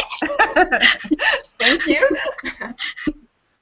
So what was the first part? The second part, yes, I think that some of the things you said about, you know, a third party entering a conversation that is private and things that it could happen. My idea basically is that if it's so easy to be misunderstood and feel not listened at all in such a small circle where everything seems to be taken into account, imagine what could happen with the audience outside of self through a YouTube broadcasting you know, so it's easy to misunderstand the process, misunderstand the persons, or entering in other things. That's what I was trying to say, that this was kind of an example of the things that might happen when you broadcast something that is more private, really, that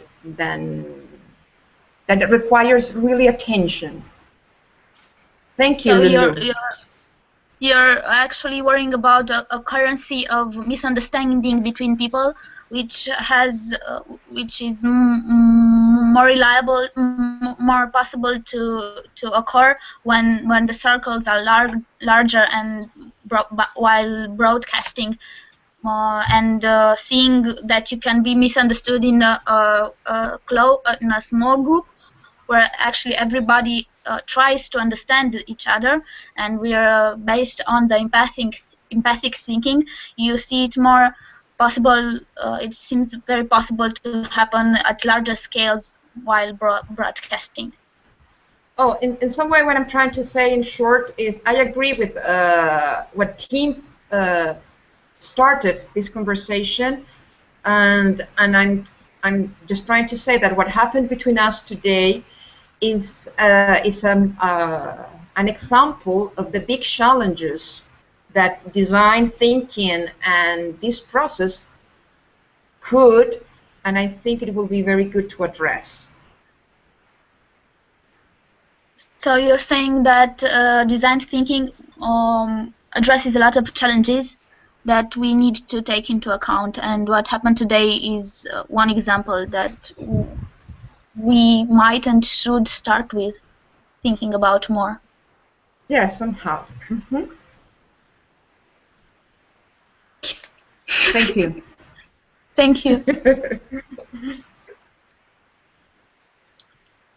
So it looks like we're doing empathic listening. Do you want to keep going, Lulu? I'm just enjoying the moment. I have to. I need.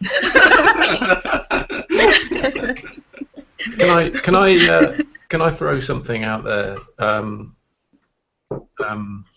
I hate to interrupt. That's another issue around this whole process, isn't it? The opportunities to interrupt or suddenly have an idea and want to actually throw something in there, which is another issue with design thinking. It's the rigidness of having one person speak to another is definitely beneficial in a lot of ways, but also it just made me think, well, you know, how could we make it so that there's a way to interject kind of creative ideas, which is what happens in a design setting outside of design thinking. In an actual real world design setting, there aren't those limitations where you're only able to kind of speak, you know, one person to another. It's basically, it's much freer than that. It's people throwing their hat into the ring and being inspired, and the conversation is much more kind of fluid. So now I've said that, I've completely forgotten what I was going to say before. So, well, here's what I was hearing so far, Tim, is that you're saying that within design thinking itself, within design thinking, it's there's this quality. You're seeing the structure of the empathies of the empathic listening circle, but within design thinking, are you wanting some way where people, if they have an idea, that they can throw that idea in? And you're seeing that within design thinking that there is that quality where people can speak when they're kind of inspired to speak, and so it's some kind of framework for having that. So when Mercedes and Lulu were talking just then, it was so interesting to me to sit and hold tight and listen to their interaction when there were these things that I wanted to agree with what was going on, and I wanted to interject and say, yeah, I get that, or maybe there's a way that we could kind of go a bit further with whatever Lulu just said, or Mercedes had an idea for it. It's so, I find it really so frustrating, the limitations that are put on it, because it's completely the opposite way that I'm used to kind of creating stuff, and you know, it's interesting. I can totally see the value in it in a particular part of the process, but maybe there's something that I'm finding frustrating. Is there two things? There's the process, and there's the empathic listening, and they're kind of two things for me. Mm-hmm. So you're noticing that while Mercedes and Lulu are speaking, you have all these ideas kind of popping up, and you like to share those, and you're feeling like frustrated because you can't share those, and that you're seeing that within design there's a quality where people can share those ideas as they pop up. Right, exactly. Yeah, and I don't know, that just one thing that kind of came up for me was, well, you know, in the general world of commercial design, what we tend to try to do is build in a contingency period of time at the end where we can make changes for stuff and resolve issues before the kind of hard deadline, and that may be what was happening while Mercedes and Lulu's conversation was going on. That was something that popped up for me that I was afraid was going to get kind of lost. I would forget about it, or the time would pass. But it was just an example of that as we go through these conversations, probably all of us are having ideas and thoughts about things that may get lost because of the rigidity of the process. Mm-hmm. So what you're noticing, what you're saying, what I'm hearing there is that within the design process, that there's a time set at the end for people to what I'm hearing, as I understand it, to share kind of maybe loose ends that you're afraid that would get lost within the structure that we're doing here. Yeah, I mean, in I switched into problem-solving mode when Mercedes was talking about she was expressing that frustration, or you were expressing that frustration around not feeling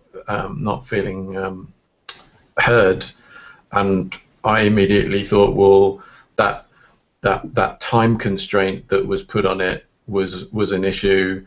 So maybe if there was some contingent amount of time that added on to this as in part of the process, that might give us an opportunity to make sure that those sorts of frustrations don't happen. So it's kind of like at the end of the empathic listening that we say something like, is there anyone that needs to be heard about anything before we move on to the next step? So there's a space for kind of like an emergency empathic listening. I like in a it. Sense. Yeah.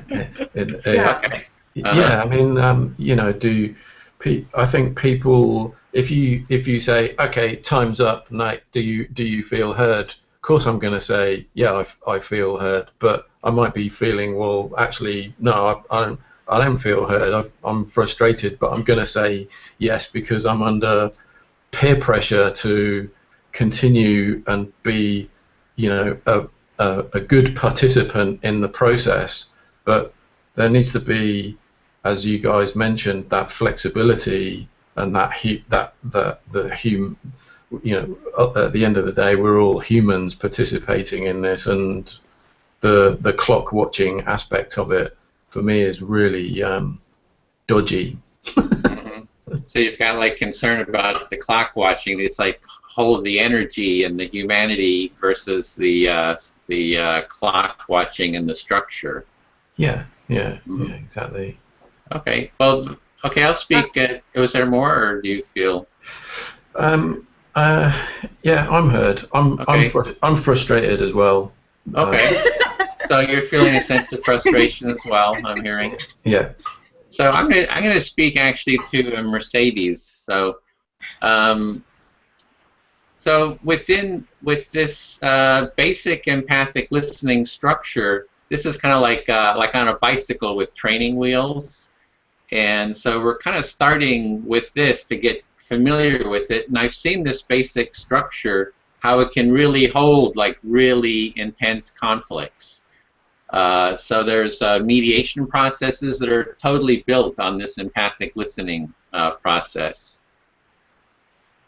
I hear that you say that this is the empathic circles. It's an ongoing process. You are all just starting, and you can see how in the process pop big challenges and conflicts that require mediation. Yeah, no, there's actually a process called restorative circles out of Brazil that uses this process for really intense conflicts. And there's just one basic ground rule is the empathic listening, that it's one person speaking, they select who to speak, but it takes, like, to really have everything be aired and heard, it takes like 3 hours typically to have space to really deeply hear and air everything. Okay, so I'm listening that you already have ways to address this kind of conflicts. That a real circle takes a lot more of time to get really heard. And what you are trying, the circle is trying to do is to really build the empathic listening in a way that it's understood completely. Yeah, it's like adding these basic foundational tools that that if everybody becomes familiar with it and we exercise those, then we can start adding other layers to it. So, but we need this as a very foundation. I see it. I've just seen the effectiveness. I've done all kinds of mediations, intense conflicts, and this basic practice is so foundational that it's amazing. I hear you say that the empathic listening as a tool has proven to be really effective in many, many different settings. Yeah. And somehow it's the foundation for building new things. Yeah, so that's why I'm wanting to practice, for us to practice this and really get familiar with it, and then see how do we redesign it to keep adding other features, other qualities that address our needs better and better. So, but we need this basic foundational language, it seems to me. So I hear that you really are interested in finding better ways to improve the circles and reach and solve those things that could hinder the process. But you're starting, and this is a way of seeing what is that needs to be addressed. So there is a very good intention, and this is why we are designing together. And like what Tim is saying, oh well, real designers get together and they do all this brainstorming and stuff. But real designers have gone to school for 2 to 4 years. They've like studied this stuff. It's not like they suddenly come up and they're like great. they've really been learning. They don't just get to that point. They had a whole education to get to that point and be able to honor each other's space and all that kind of stuff. It just doesn't, because otherwise people are just, we have the regular mess that society is in now, where everybody's competing to be heard. One person speaks over the other, one person dominates the conversation, one person puts the other person down.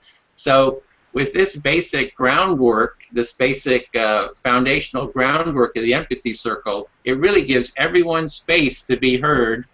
You know, it gives them a turn until they feel heard to their satisfaction, and then we can go around. So there's things to be added to it to make it, you know, so that there's not, you know, so we want to hear about your frustration, your anger about not feeling heard. That's great.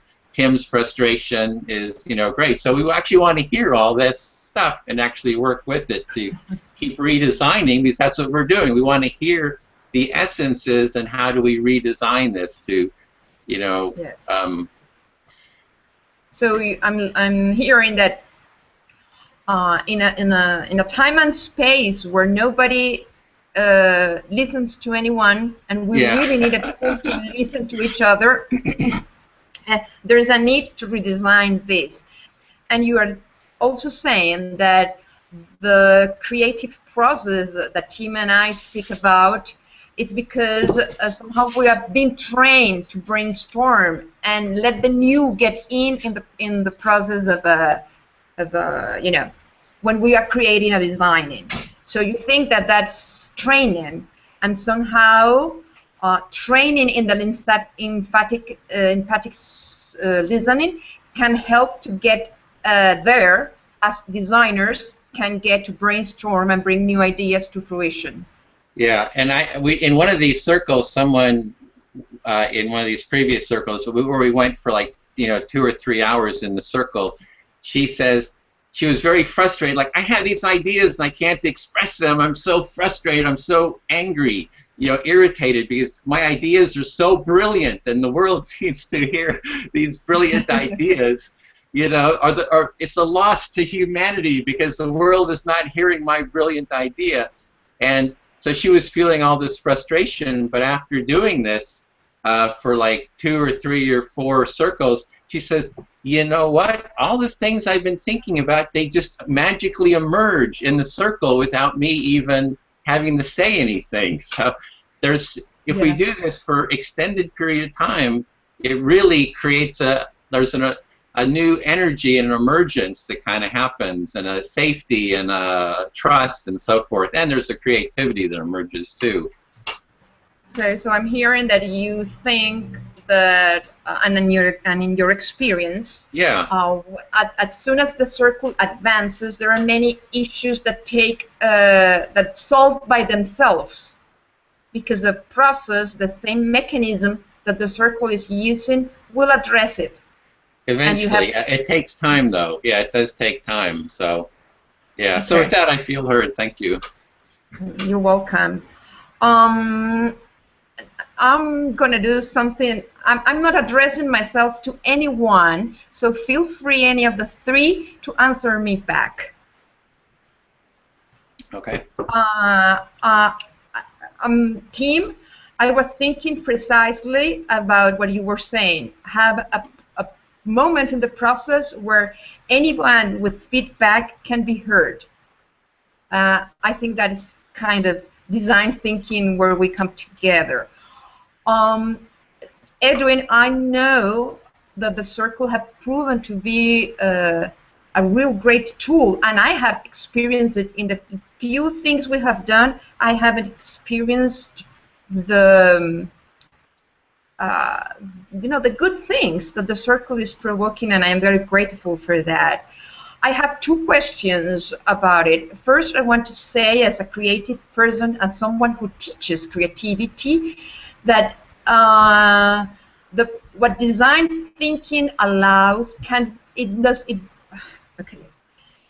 brainstorming, having great ideas, and make them part of the process is not only reserved for design thinkers who are trained in that. It happens in the classroom.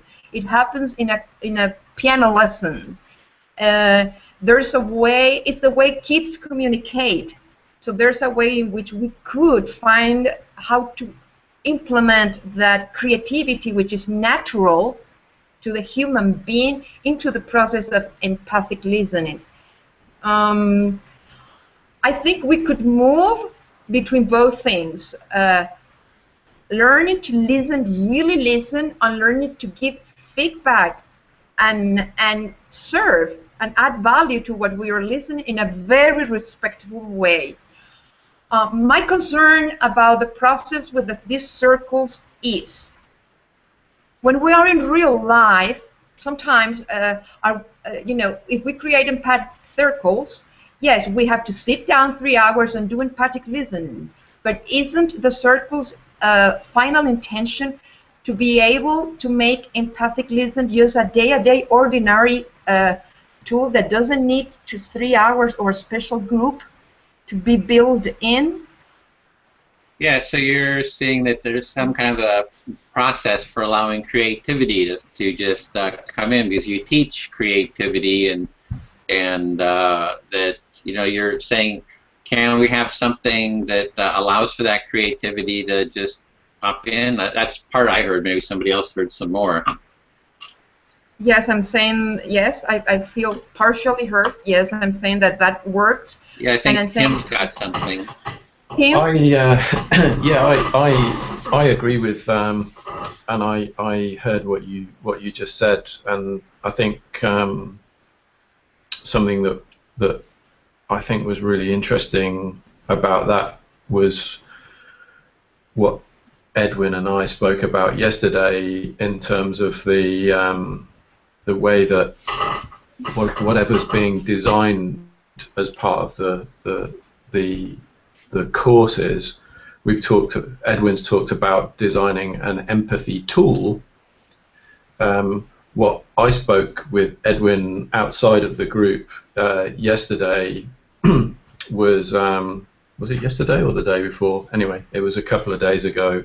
I talked to him about the design process, looking at things on 3 levels, in terms of an initial idea, an intermediate idea, and then a big kind of longer term point of view. And what you Mercedes were just talking about was exactly that, was questions around, you know, is it a tool? Is a tool like even the most kind of valuable thing for us to be spending our time working on now, or is it a bigger, are there bigger issues that might need to be kind of thought about? So I just thought that was interesting, because you actually brought up this concept of short-term things, mid-term, and bigger needs, and that's definitely something that the design thinking or the HCD course in its current form doesn't necessarily kind of frame stuff in that type of a way. And the question really is around, you know, what are the goals for the course, and what do we look to kind of achieve as a result of, as an output from it? Is it just a whole a list of ideas that are random, or are they bucketed, or is the objective even to design a tool, or is it more around creating a better understanding, a frame of reference to then take and decide, oh, you know, now we're going to use that as background information to design something, or not? Yeah. So Tim, I feel hurt what you're saying. Yes, I think that the circles have great potential, but when Edwin states this, the intention of the empathy circles, he says he wants a more empathic world. So I'm thinking, how in the day-to-day we can really make that happen without having people go to a therapy group, like to a therapy group. You know, how could we really take out? And I understand, Edwin. It's true, both. I agree with both of you that there's a steps we need to follow. I don't know in your case, Lulu, what you think. I think that the design process, the design human-centered process is easier when you are dealing with material things as let's build toilets or let's bring water to or let's build schools. But when we are talking about human, non-quantifiable, subjective things, it's harder to have structures, fixed structures. But I feel this is good because what is coming up more than challenges is the great scope designing with a bigger goal in mind could do for the circles of empathy and from the initial intention Edwin and all of us have to really make changes. So I hear that you're having not exactly doubts, but you wonder how much is it possible to implement this to help the world develop in an empathic way, starting with the groups, because the groups function like a closed space and time, gathering people in a certain space at a specific moment. And I'm trying to feed back to the whole conversation, and we actually maybe we would want to change the world and the way that people act and communicate with each other, and without putting them in a therapy group, without putting them to the same context of having the moment, like exercising this empathy.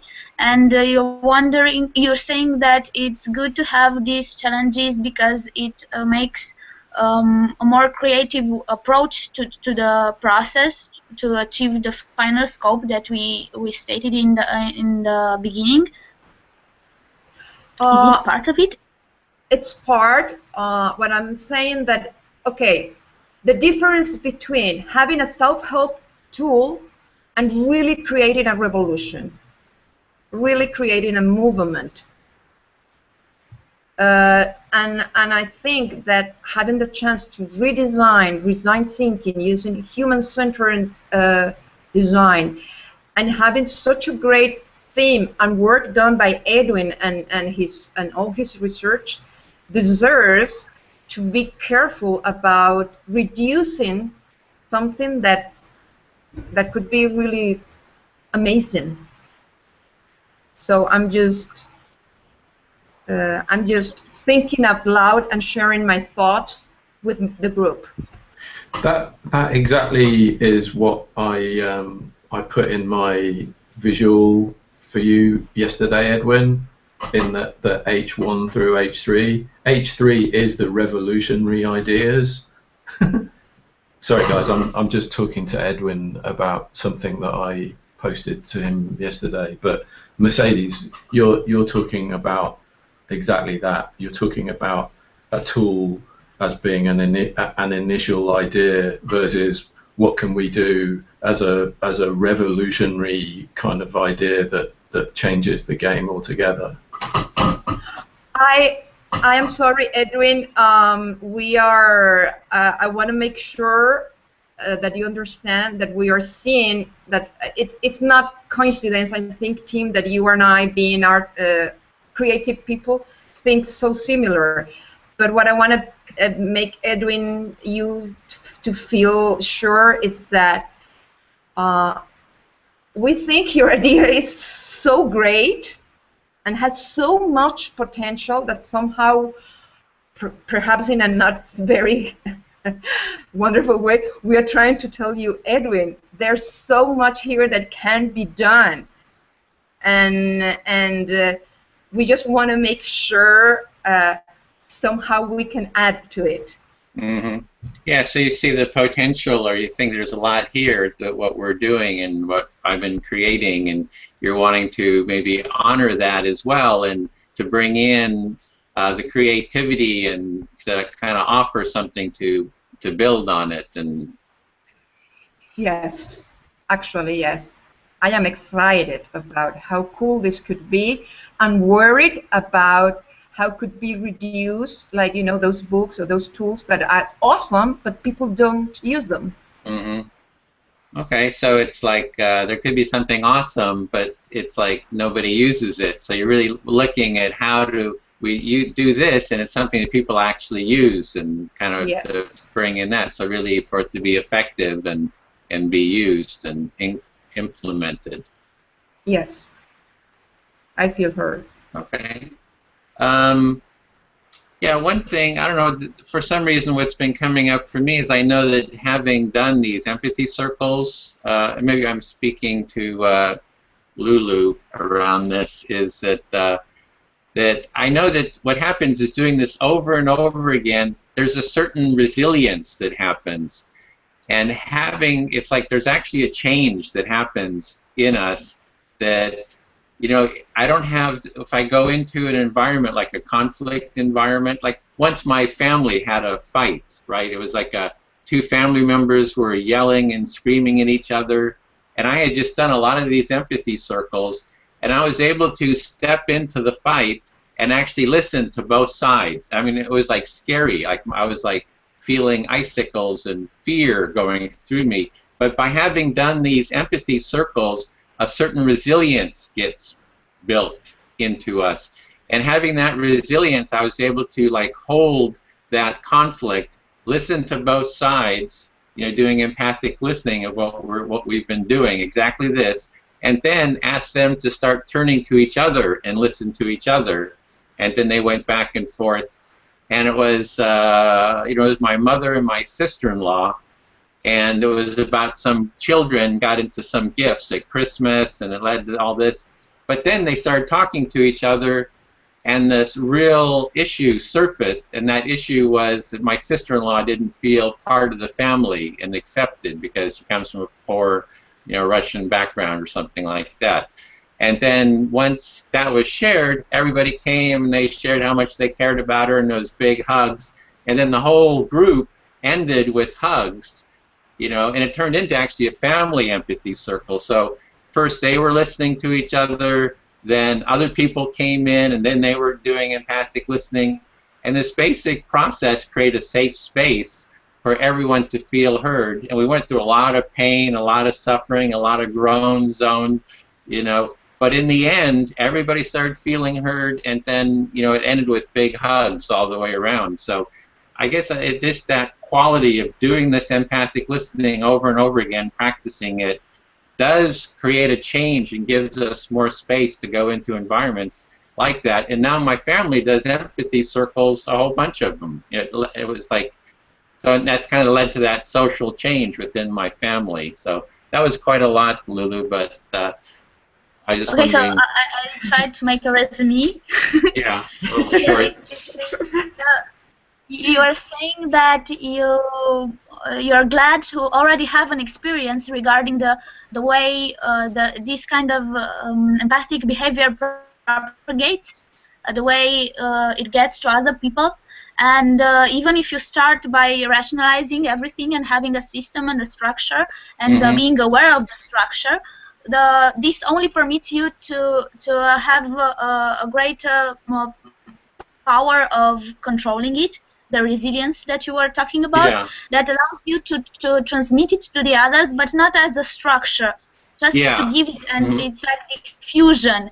It just gets to the other person by power of example, for example, and by also knowing so much about how it works. You have the means to choose the right way to act in each context, so that you would be able to communicate in the proper manner, which would allow the other person to take the empathic behavior from you and use it as it suits them. Yeah, it was actually a little bit different in the sense that by doing the empathic listening with others, I develop resilience, so I get more grounded in myself. empathically grounded. So that's the first part. Maybe you can just reflect that. Yeah. Empathically grounded. You are also telling that you are able to deal with a conflict that happened inside your family, and to help the people understand how they should listen to each other. And this was because you knew how to deal with the conflict because you had the experience of many other conflicts before. Yeah, I felt more grounded is the main thing I wanted to share. I felt settled and grounded in a more empathic way of being. Okay, I understand that. Maybe it's my English, but I don't know how to translate that. Just say that I feel grounded. I just needing to hear that I felt grounded. I hear you. You feel grounded. Yes, that's all I was wanting. Thank you for that. That makes me just feel, I feel good around that. So that was one thing. And the other, I had tools for helping mediate, empathically mediate. So that was the second part. I just used the same tools, versions of what we're doing here, to mediate that conflict. So it gave me a set of tools to mediate the conflict with them, and it worked. It was like magic. So actually, you are saying that you have, through experience, you have ended up being grounded in two ways. First, empathic from the inside, and then grounded regarding the tools you have and how to use them, and be, I don't know, sure of yourself that you can manage with and help people by achieving these two states of being. Yeah, and what I noticed is with the empathy circles, if we stay with the form to begin with, you know, you just stay with the form, and then there comes a point after a couple hours, once people are familiar with it, they kind of embody the spaciousness, and then you can kind of let go of the reflection even, because people are already kind of very attuned to each other. But we need to have that fallback, like with the restorative circles. If things break down in the relationship, you can always go back to the first step of just simply reflecting each other. It's kind of like it's like the safety net, that you have the safety net, we learn the safety net, and then we can let go of it, and we can start, you know, flying. But if we crash and start getting angry with each other, we can always go back to the safety net, and then we start again. And I've just seen that as a process that is. So I'm hearing that you're seeing the process as something that evolves with time, that starts from a common base of comfort between people, where you feel safe with the others. But and then after the moment when you feel this, everyone is can feel this common base, we can start building up and reaching higher levels, from which it would be then okay to go back, because there would be a place to go back to. So a fallback, a safety net, yeah. Yeah, the safety net. Yeah. There's no need to rush things, because they all come with time and experience and more meetings and nurturing the relationship between us. Yeah, I feel really heard. Thank you so much for that. Thank you too. Is there anything more? Yeah, that's it. I'm fully heard. Fully heard. If you want to say anything to anyone. I have a question, Edwin. Okay. So it gives resilience. It's a tool that has proven to work really great in different situations. What is then that you want to redesign? Well, the empathy circle has a basic process right now, like setting the intention, you know, lighting a candle to symbolize. Oh, yeah, I'm almost fit. So even in my family, I set the intention, and it helps to create a nice atmosphere. It was almost burning down. So we have that process. Then we do the mindfulness. We do the the empathic listening, and then we do some mirrored motion, and then we close and we blend. So that's like a basic process. And this can be built into a lot of different forms. It can create a lot of different structures, like the restorative circle process, a restorative empathy circle process. It starts with the facilitator talking individually to all the people who are in conflict and doing empathic listening with them. It means bringing them all together into a circle and doing having different questions along the way, like how do you feel now? People discuss how they feel now. How did you feel at the time of the conflict? Then they discuss that, and they get to work out their problems. They then it's like, what do we do now? Then they start working together through empathic listening to work out a problem. Like, what do we do now? And then they have a post circle. They have a list of to-do lists, and then after like a month or 2 months, they come together and say, how did we do in terms of our list of things to do? And then there's another circle, closing circle. And so that's like another manifestation. There's another manifestation. If you do this a lot, you can become a very good listener to people who are in stress and strain. So that becomes another piece. So then there's also levels that we can add that we're doing reflective listening now. There's other processes like NVC, which Tim knows about, where you can do needs, feelings and needs guesses for someone. Like, I'm guessing you're needing clarity, or you're having need for clarity. So there's other pieces we can add to it there, as well as there's something called focusing process, which is, if you're familiar, where instead of speaking from the ideas, we only speak from the feeling that we have in the moment. Like, I'm feeling, you know, kind of focused. I mean, I'm feeling kind of a sense of clarity. I'm feeling a sense of connection, you know, kind of a warm connection with everybody. I'm feeling a sense of wanting to hug everybody, you know, this sense of wanting to envelop you all and kind of embrace you, and it's this warm kind of a feeling. And I also feel a little concern here that maybe not everybody's, you know, feeling included or heard. So, you know, speaking from a felt. So there's a whole bunch of things we can keep adding to this basic process. Yeah. Okay, so what I'm listening is that you are really confident that the foundations of the circle, which is empathic listening, it's the essence of what you're doing. So what you want to do is are changes in the form, not the bone. And that is so what we will be designing is how first to see how we can add things to the whole process, or create parents of the circles, like the restorative circles, or perhaps the feeling circles, which will be like kindred circles to the main circle, which is empathic listening. Yeah, and how could we maybe even bring in children, like have an empathy circle for children, because children can't deal with all this talk that we're doing. They want action, they want games, they want kind of play. So we could design circles for children, and we could design circles that are specifically for families.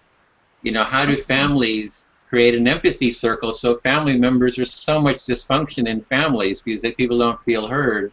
We could create an empathy circle for families. We could create an empathy circle for schools where, you know, the students are co-designing empathy circles in their school and transforming the school to be more empathic. So I see Tim kept raising his hand, so I'm feeling concerned about including him too.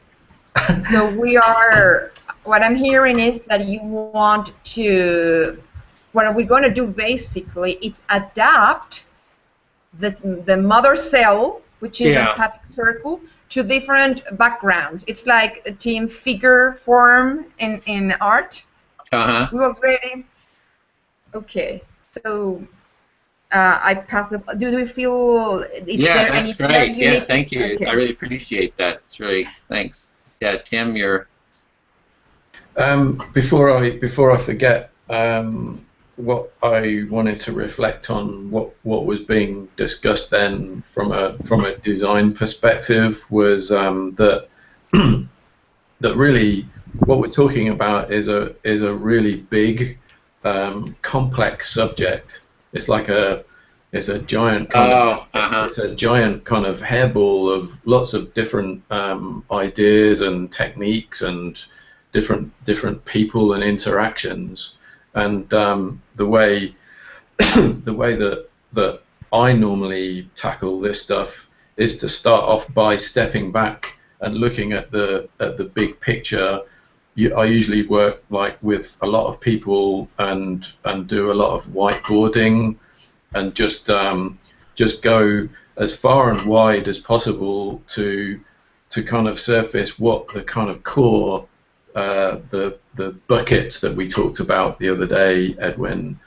But just to look at it overall, just create some kind of a map that takes into consideration all of the different aspects of it, so that then we can together choose which parts of that map we're going to home in on and take a look at. Because without the map, it can just be so overwhelming. There are so many. We all bring our different points of view and our different ideas and perspectives to something that is when it's such a huge and broad subject as this. You need a mechanism to manage that, so that we can all choose together to go, okay, well, what we need to do is just focus on this within that wider context. Mm-hmm. So what I'm hearing there is that for the design process, you step back and then look at the larger context. And then you had mentioned before, we had talked that you have like different areas, like what's the immediate thing to work on, what's the mid-range, and what's the larger picture, so you can start putting the ideas into different areas and have like a framework for addressing them in an effective way. Exactly, because it can easily be so sort of overwhelming in terms of its complexity. And yeah, we could spend a ton of time addressing an empathy tool, when really there might be a completely different and more important thing to look at as a result of looking at the revolutionary ideas. That the revolutionary ideas might actually come to be to take the project as a whole in a completely different direction. And that's where I actually don't agree with the design thinking process, unless it's at specific kind of points as you're going through it. It's really valuable, but only at specific points in the process. Mm-hmm. That's my rant over. So yeah, so it's like you have some issues with the design thinking process itself in terms of the the framework of it. Yeah, I mean, it's the question around it's the question around defining what the goals are for the work as a whole. Is it that are we just going to be designing an empathic listening tool, or is it a bigger conversation that might result in the decision to make an empathic design tool at the end of that process? That's where I'm saying it's so important to be able to articulate the goals overall, so that there isn't this confusion about what it is that we're doing or attempting to do. Okay, so how do we define the goals? Like, to be clear on what our goals are here. It's kind of. Yeah. Okay. Mercedes, you're. I have Tim. Edwin, if I understood you well, you want to adapt the circles of empathy through to different scenes. Families, kids. Okay. Tim, what you are saying is that when you step back and you see the big picture, you can see what common patterns we can find in all these different sceneries. If we can find the common pattern, we know which is the bone that will repeat itself through all the circles, and which will give the circles that common thread. And from that, we also know what are the huge differences that could alter the basic tools to adapt to the different groups you are trying to work with. Will be that something like what you want to say, Tim?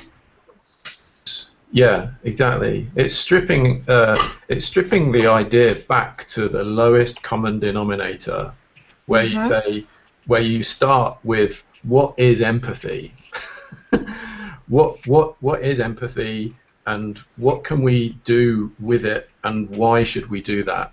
It's really asking really basic questions before actually getting into even doing any practice or technique or inventing specific things. It's to stepping back and looking at the bigger picture and working in this it's a funneling technique where you go really wide at the beginning and then you start to kind of focus down and then make the decision, okay, here's where we see the most value in our particular group putting some effort into, as opposed to just saying it's super broad and we're just going to tackle that, or it's really narrow and it's a product and we're just going to kind of focus on that. I'm not sure if I it's like your approach is to step really far back and kind of find the essence, like what is the real essence of empathy and what's the common denominator across all these different places that empathy could be used, and then pick out the most valuable piece and work on that. Yeah, I mean the most valuable thing for me I've found is to approach like all of these types of any kind of new subject, and particularly really complex ones with beginner's mind. So just to go into it without like doing any pretending that I don't know anything about it. Like how would a baby come into this world and be and gain something useful from something that we can give them by learning about their needs and desires. So the beginner's mind aspect of it is really important in that it's about being able to explore and play and look at the bigger picture and think about all of those different things, that different aspects that it covers, as opposed to just making an assumption that a tool, for example, or a product is going to be the most useful thing to build. I mean that you know. One thing is from my experience having done these are kind of like learning groups too, and there is that aspect that people are signing up to go through the design process, to go through the steps, kind of like the training wheels. So there is that aspect to it, and in other groups that we started taking that big picture, it's like people weren't experienced with design and that focusing, and so it kind of get very ethereal, and it just became very kind of not detached, but very ethereal. So it didn't seem to have a real productivity. So I kind of took the other directions. Let's actually start with the prototype, which is just this empathy circle, and let's just keep going and iterating around the empathy circle and keep redesigning it. So it made a very clear kind of a practice thing to work on, because you only have 10 weeks, and my sense is that it's helpful to be really experienced, to have that broad approach, as well as have a lot of time too. It does seem to be rather, so those are two things that kind of came up for me. Yeah.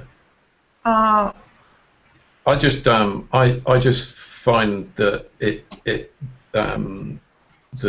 this process does not reflect the reality of how great design comes to be. Yeah. I mean, in all my years at Apple, like we never ever worked in this way, or even kind of considered it. So that's not to say it doesn't have its place. It's just an interesting thing to me that that it's being people are trying to kind of use it to understand like how great design is done, when the reality is it doesn't necessarily. This isn't like at all the way that I think or work.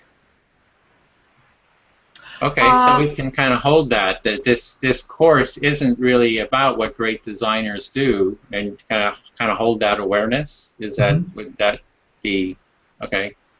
There are elements of it, but I'm having to be now. I'm being really conscious of being of being kind of critical of it as a process. But I do think it's important to kind of to say that there are elements of it that I don't agree with. Or I don't see as being the most effective way of achieving the best possible outcome. That's all. It's not. Okay, so you're just kind of holding the awareness that there's parts that you don't agree with within the course, and are not as the most effective ways for kind of having the outcome that you'd like to have. Yeah, exactly. Okay. Yeah. Mercedes? May I perhaps in the sense of putting together your concerns, Edwin, and team concerns, I don't know, Lulu, where you stand. There's something that impacted me when I first read about human-centered design, and there's a difference between really hearing the needs and designing for the people, and just taking a product and changing the box, changing the appearance, but not really developing the product, iterating the product, building really prototypes. So perhaps we can get in a middle space where Edwin, you can tell us what is that you really, how much would you be willing to get into real design to iterate a prototype, or we can just define a problem. What kind of group are we going to iterate about? Is it going to be a kid group? It's going to be a family group? What kind of this circle, empathy circle, we are designing in 10 weeks? What is the objective?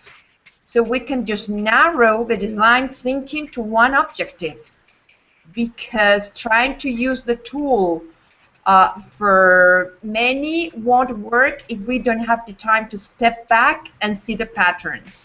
But I think perhaps if you tell us, I would like this prototype to work for a specific group, then we can center our energies and our different expertise in iterating the product to make it real based in the needs of that group, and not just changing the color of the product or changing the form. You know, so keeping that. To get really clear on focusing on what group we're designing for, and then that you kind of can tap into the needs of the group. If it's for children, they're going to have different needs than for adults, and so just get clear on what that group is. And I guess for me, the group is kind of us. We're kind of, maybe we can design for us. Does that make sense? As kind of adults who are interested in empathy, that we're designing for how do we use it for ourselves as users of empathy circles. I don't know if that makes sense, or yeah, is that even? it's okay with me. You know, we are working here together, and you are the person who has the most experience, and you know what you are looking for, and we are part of the process with you. So I think that having a focus could help bring things to a better place, and it will take in account, probably couldn't do all the things the team want to do. I do agree with him, and I do see the same things, but I understand your place too. It's only 10 weeks. Mm-hmm. This is a learning process for all, but it's also true that you want to use this outside. This is not just test prototype. You know, this is just not a prototype in paper. This is something that you are using actually. Yeah. So and I guess that was the other part too. Is that how would everybody else use it too? Like I think Lulu, you had mentioned that you would use it with your family, and that we actually try it with other we try it with our families. I just did one with my partner, a little circle, and I've done a lot of them before. So it's like, how do we use it with our immediate friends and family? So, did you try it, Lulu? Did you? Yeah, actually, I've tried it with my family. I think I'm willing to try it in a few days with my best friend that I'm going to visit. While I said Mercedes asked me what is my opinion, where I stand, I kind of understand each argument and all the problems that emerge. But in this particular moment, I kind of see it like more like the design, the product that we want to design is actually ourselves in the first place. We have to design ourselves to be the product that other people will use. So the first preoccupation, yes, it's I'm sorry, team, I think it's more like a process at the beginning, at least, to be able to you have to be the product first, the product that is able to design the product. This is what I think right now. Is it that we need to learn how to do that? We have to be the product. It's a process. Yeah. It's a process that we need to. It's a process that we need to internalize, in a sense. So it's almost like we have to be users and almost like trainers and teachers of empathy circles. It's like what I was talking with a friend. She's from Colombia. She was talking about ayahuasca. That a lot of tourists come to Colombia, to indigenous groups, to use these for spiritual growth. But in the indigenous tribes, actually only the shamans use it, because they already have grown enough on the inside to be able to have the experience and to be able to share it with others. It's being yourself able and prepared and well designed to be able to make a product which would help others. You have to internalize the system that you want to propagate. So part of the design challenge is how might we internalize the empathy circle process and become it. Yeah. This is what I'm really curious, like how that lands for everybody. You see that as the most important.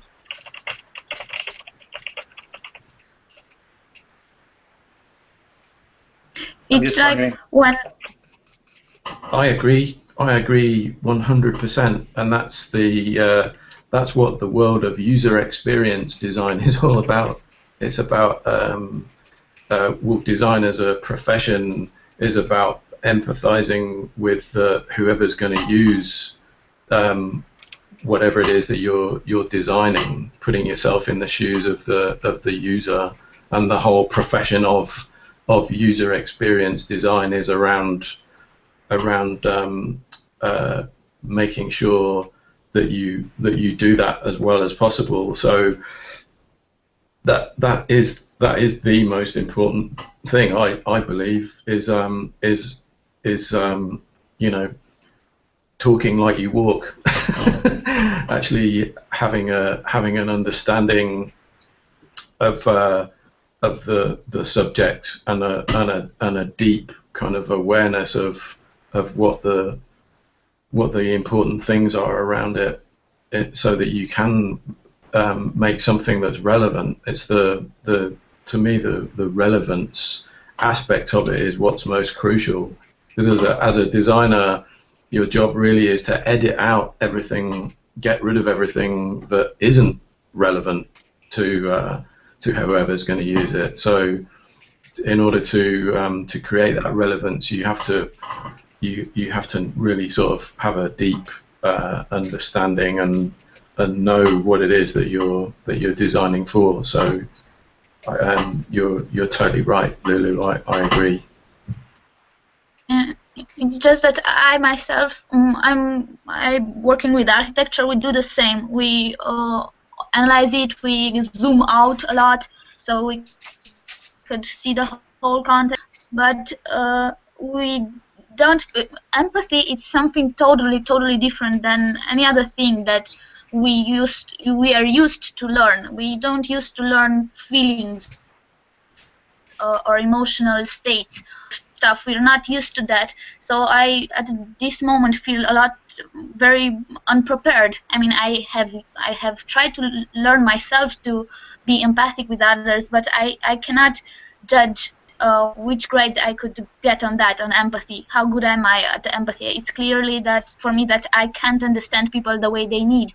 So I have a lot to learn. So the step back I usually do, and in this time, in the initial part of a project, is relax a bit and take time to so I could gather a bit, so I can construct myself a bit and reach a level that I can already say that it's different from what I was before when I started.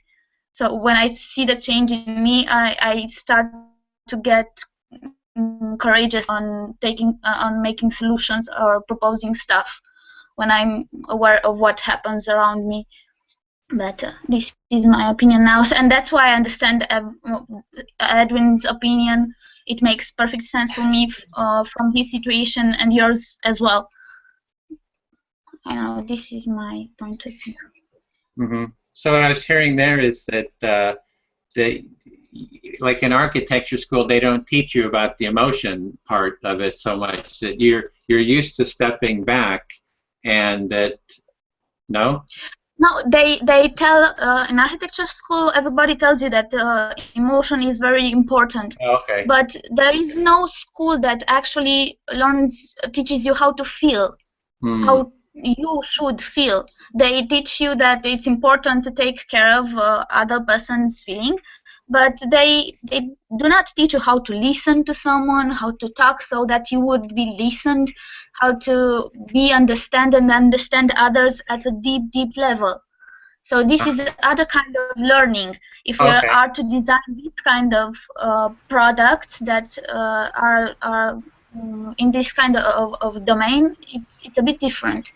Okay, so they say feelings are important, but they don't like show you or teach you how to feel. They don't actually have a teaching of how to go about doing that. They say it's important, but they don't tell you how to do it. Because probably everybody considers that's normal, but it's not normal. It's not normal anymore. It's not part of the norm. If we think normal as a majority of the people, it's clearly not the normal anymore. Or if it were the normal, we wouldn't be having this meeting right now. I think. Okay. Lulu, do you think, Annette, that taking in account all what has been said here, you know, the need of the empathic listening as the bone of the empathic circles, the need of understanding what is the experience of the user if we want to design for others that are not us. And the need to understand that there are many things that our users are not taught about. What about using our 10 weeks or 8 weeks to experience different tools, not only empathic listening, that could be our bone, and then start experiencing other tools that can be used in their circles, how they interact with empathic listening, and where could those tools go in the other circles you want to bring, like the families, because if we start experimenting ourselves with different tools, we first are learning about the tools. Second, we are recollecting data of the things that can happen when we use the tools. Third, we can iterate the tools to make it go well with the basic bone of the circle. And fourth, we could then assign the tools to the better use, or redesign or iterate them. We didn't need to do this if we are doing kids. We could just leave it that way. It's perfect for adults.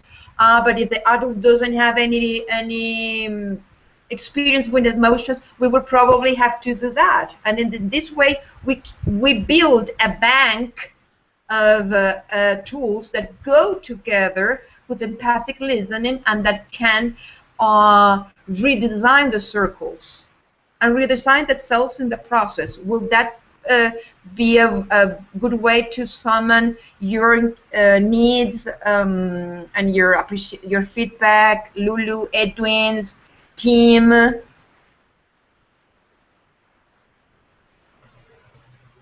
It's just an idea.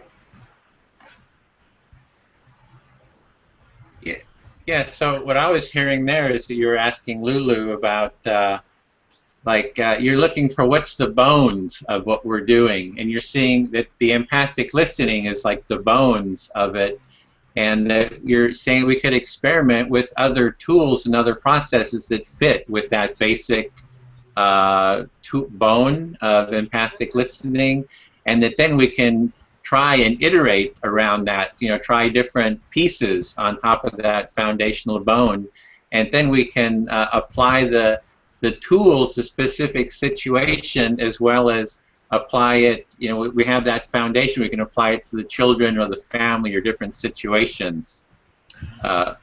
Yes and no. Yes, okay. Yes, because I think that what Lulu said, we need to be ourselves, learn to experience the process, and that is a learning process. But at the same time, we are trying to design this tool to be used for others. And empathic listening would teach us how to listen, yes. But probably focusing could help us more to understand about how our body reacts when we're listening. Tools for emotional intelligence can help us deal with the emotions and learn to manage the emotions while we are empathic listening. So, because if we just do the same process again and again, we are not really adding anything to the process. Mm-hmm. We are just experimenting the process one and again, we will get better at that. And of course, that is a main goal. But we are not trying, doing this is not only for us to learn. We are trying to see how we take this learning to others. Edwin, I was going to ask if you might be able to share that visual that I sent you with the girls, because I think it actually articulates what everyone's talking about. Okay, I'll bring that up. And so, how is the time? I just see we only have 9 minutes. I can go a bit. I can go longer, but I'm sorry, I can't. I have to teach. Okay. Goals.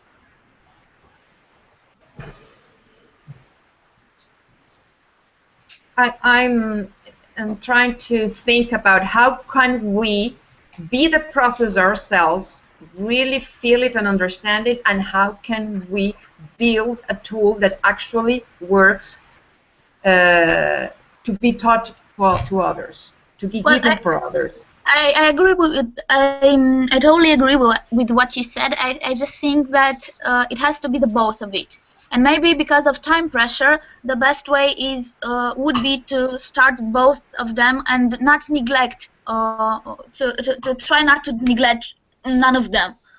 And if we develop ourselves more with time, then we can adjust the process. But I don't think we should neglect none of the parts. It's not fair to stop developing in a way, because you just need to have the thing done, and you have a deadline, and you just want to reach that goal. You should not neglect yourself for developing. And if it makes it difficult to reach at the process of getting the product in the end, I don't see this as the problem. You have I don't know, we have 10 weeks, let's say 7 weeks to change things on the way. We have the last 3 weeks to decide, well, this is it, and we don't make changes from now on. But those 7 weeks we could focus on both ways in the same time. Well, we do have the course. We have the design course that we have an agreement to kind of go through and follow their process. And that's what kind of everybody signed up with. And there's others who aren't here and that have that expectation. So we do need to go through that. So what I was thinking was that we do the empathy circle with us. And then we actually go and try to implement it with others and see what our experiences are, and then bring those insights back, and that we can look at how do we modify it, maybe add focusing or add some other layer to it, but to go through the design process. We would do one more circle next week, go through this process once more. And people can bring back and share what their experiences are, and then after that we would go into the class 2, which is the research. So then we would actually go through their process, lay out our research, and go out and start researching and kind of testing empathy circles with family, friends, colleagues. See what the experience is, document that, and then, so I guess at that point we're kind of learning on how to teach it, in a sense. We're kind of like, we're practicing it now, and then we practice how to teach it and what the experience is of teaching it. So that's kind of the steps that I'm seeing here. Okay. So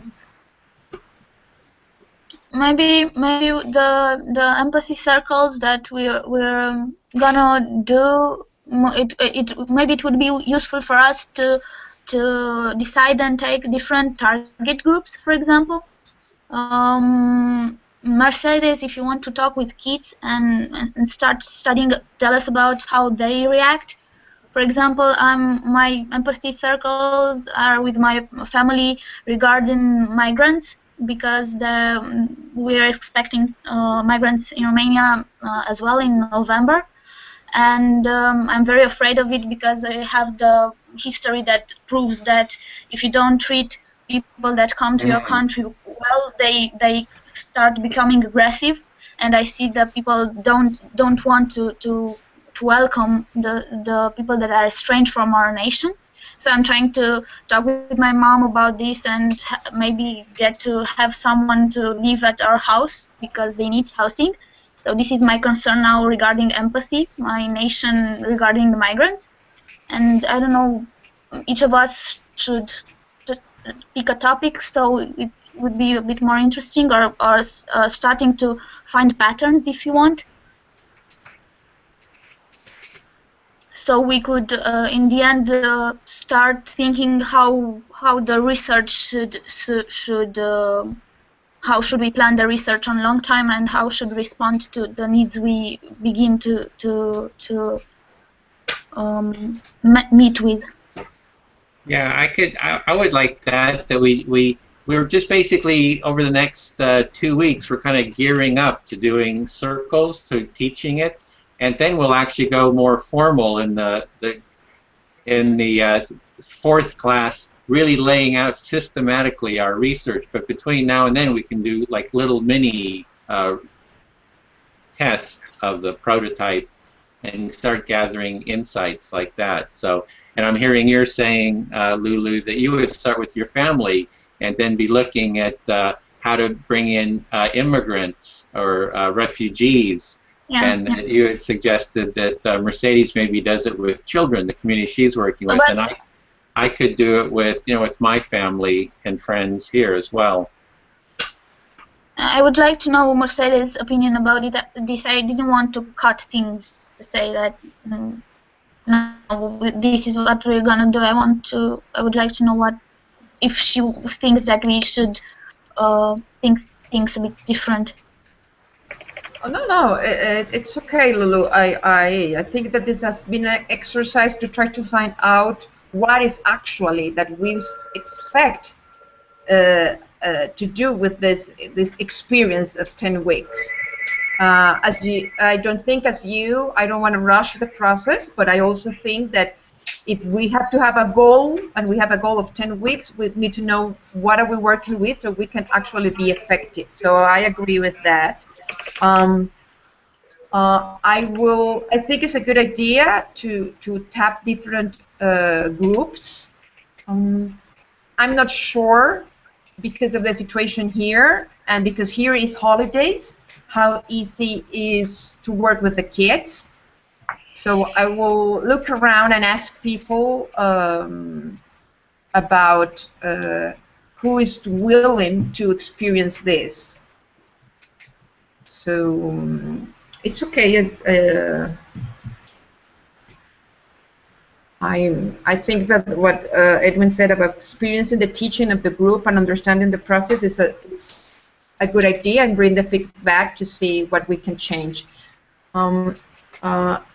I am sorry, but guys, I need to leave.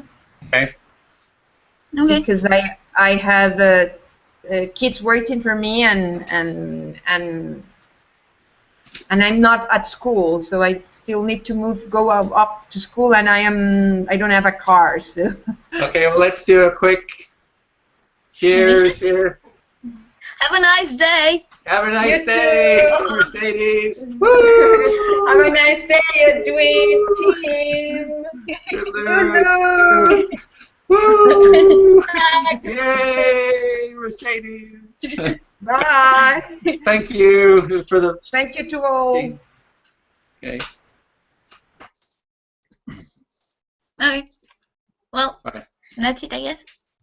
Okay, so I just wanted to get Tim. So I was hearing there that we're going to be, I mean, that worked for me. I just wanted to hear from Tim about trying an empathy circle, kind of just gathering a little bit of data over the next week or two, and then reporting back.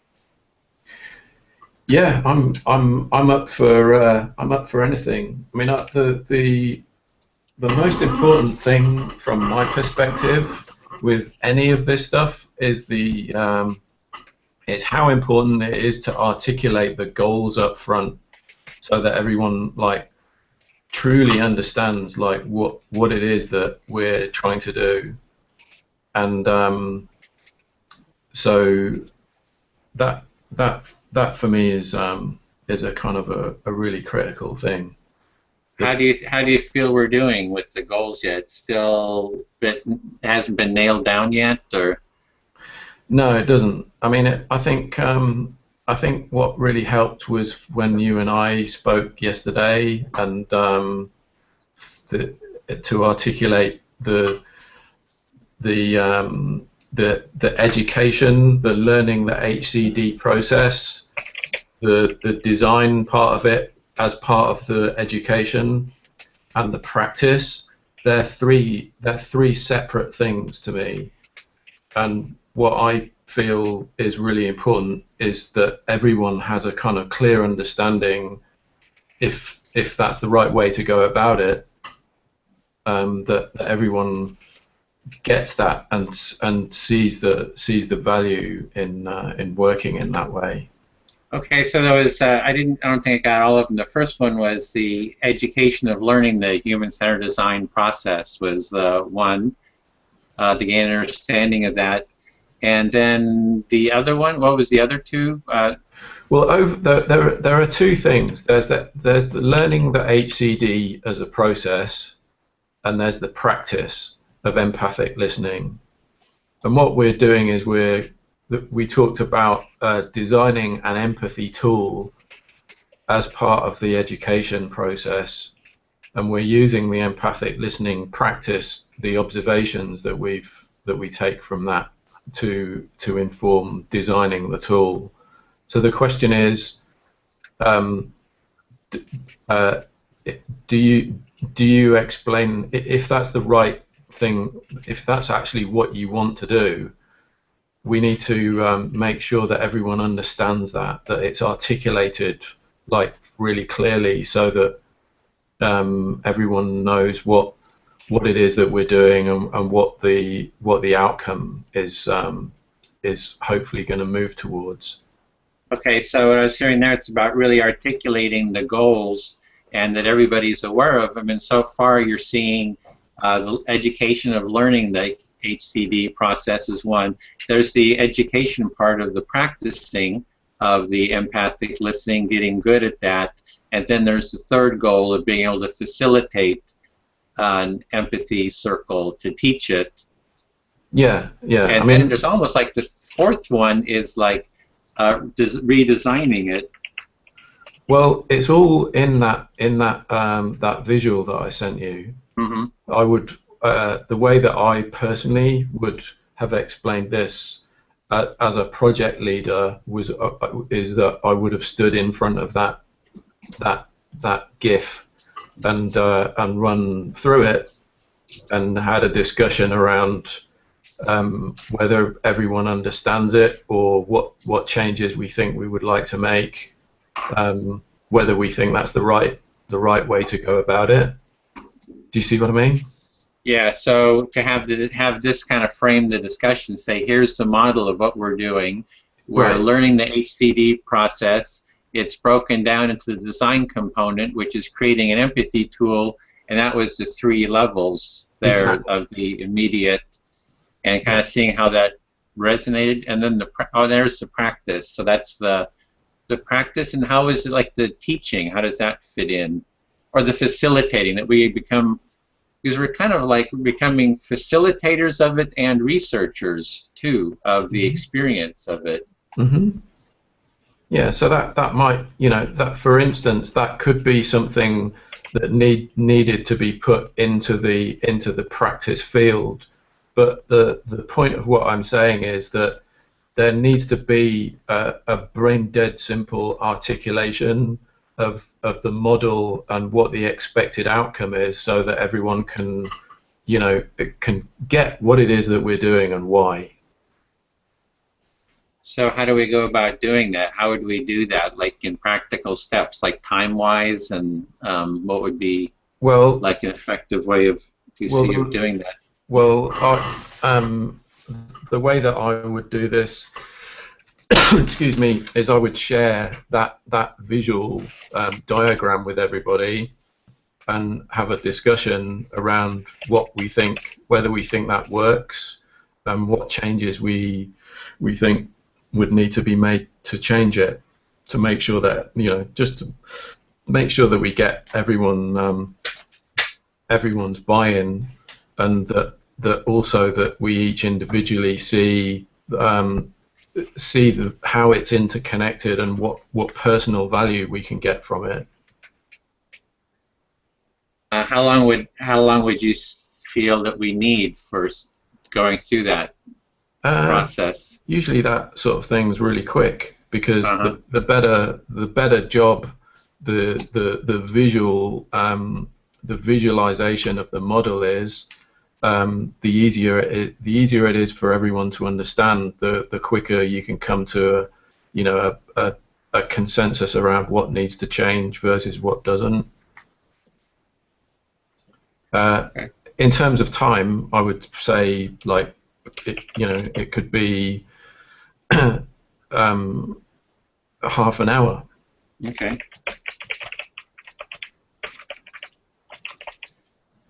So one idea is that at the next meeting we start with that, and then you lead a discussion around the goals. Would that work? I mean, how does that resonate?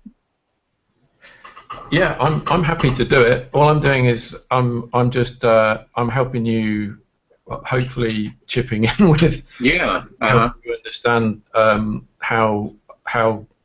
I actually approach this stuff really kind of differently, but the importance of stating the goals up front is so important, because otherwise we get into these kind of circular conversations where we're all thinking different things and talking kind of about the same stuff but not really. Okay, so could we do that? I would just add that, for instance, with that diagram, Lulu might look at the practice aspect of it and have an opinion about the goals of practicing empathic listening that we ended up deciding to kind of change as a goal within there. Or you might have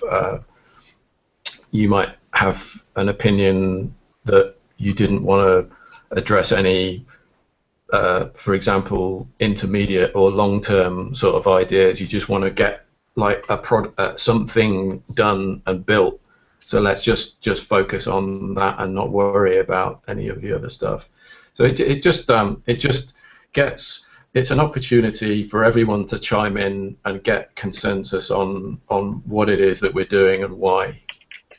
I totally agree with everything you said. I also felt that like a big part of the discussion was because we didn't have something material, let's call it something existing to relate to, something palpable, something that you could touch and show it and report and say that you agree with this or not, compare with something. A lot of the discussion becomes much easier when you can compare with an example, be it good or bad, it doesn't matter actually. And I'm very glad that you decided to prolong a bit the meeting to add this, because it went like everybody, I think that everybody in the end had a bit the feeling that we were talking about different things in part, but it was like in the air and we were all leaving and bye, see you next week. I'm glad that you decided to add this, and I also think that a kind of a brief that allows a pre-existing model to be redefined by contribution of all participants is probably the best and fastest way to get to a consensus. Yeah, I agree. That's exactly the point of defining the goals up front. Because if you get a general consensus on what the goals for the project overall are, then making a brief is like a no-brainer. You can just say, these are the things that we're going to do in this order. So yeah, I totally agree with you. So would you be willing to make, if you would lead then, Tim, and then Lulu, would you be willing to like create out of that an initial brief then? An initial brief?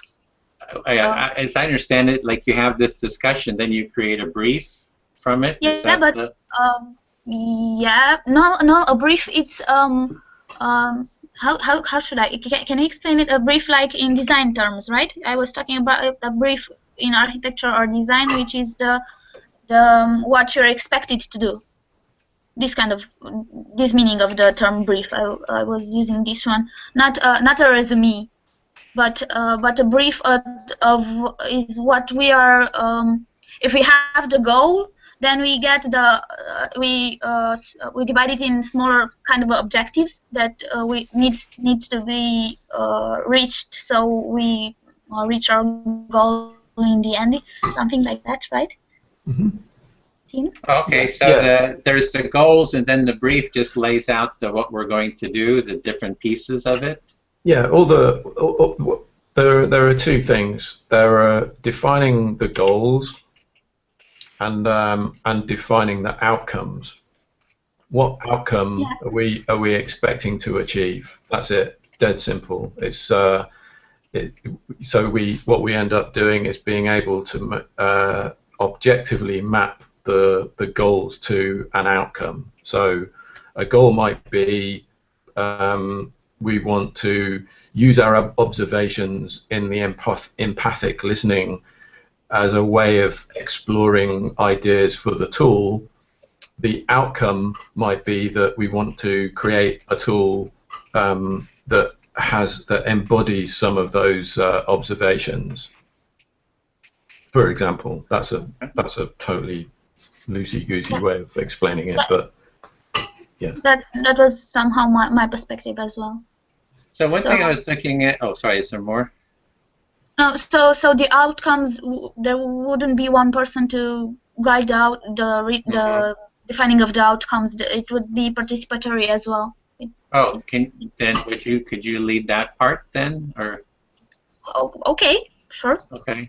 And how long do you think that we need for that? Well, I think the goals the establishing of the goals is the most important part to get the whole team agree with what we want to do, and the outcomes should go like brainstorming of outcomes, and then we could vote. Yeah. It could be like 10 minutes maximum. Mm-hmm. Okay. So we could have the time to discuss them as well. 10 minutes should be enough.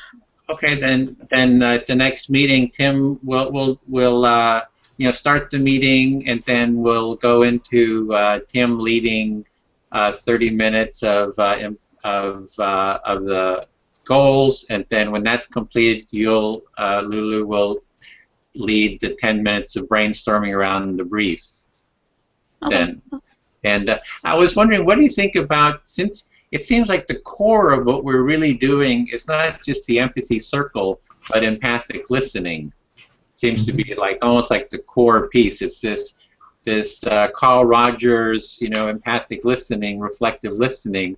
And is there some way that we could incorporate that into the goals? So I've seen the process where, as a facilitator, you do the reflective listening of it, so that we're kind of like practicing empathic listening even in your facilitation of it. I don't know if you know what I'm saying. Does that sound like a doable, so that we're actually incorporating the reflective listening in some way into what we're doing? Aren't we already doing this? Yeah, we're doing. I would say that's just an inherent kind of part of the design process. Is you're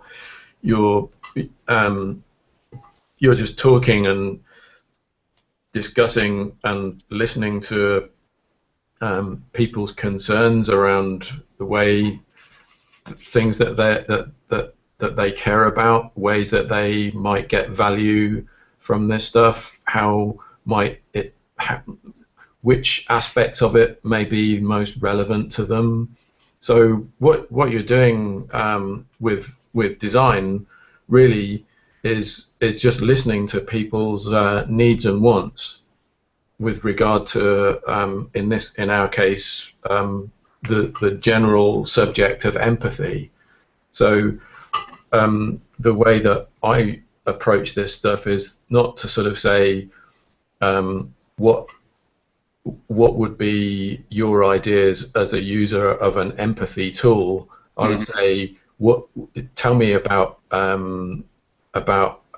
your ideas and thoughts on empathy as a general, as a completely open-ended subject. And that's what I'm talking about with this whole funneling thing, is the importance of that discovery stage at the beginning, just going super wide and not being specific in limiting stuff. It's that whole thing of I watched.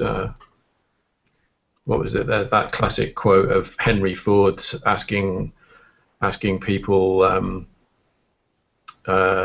asking users what they want. No, want just better horses or something. Exactly. Yeah. It's if you ask customers, what they would want from a new form of transport, they would say a faster horse,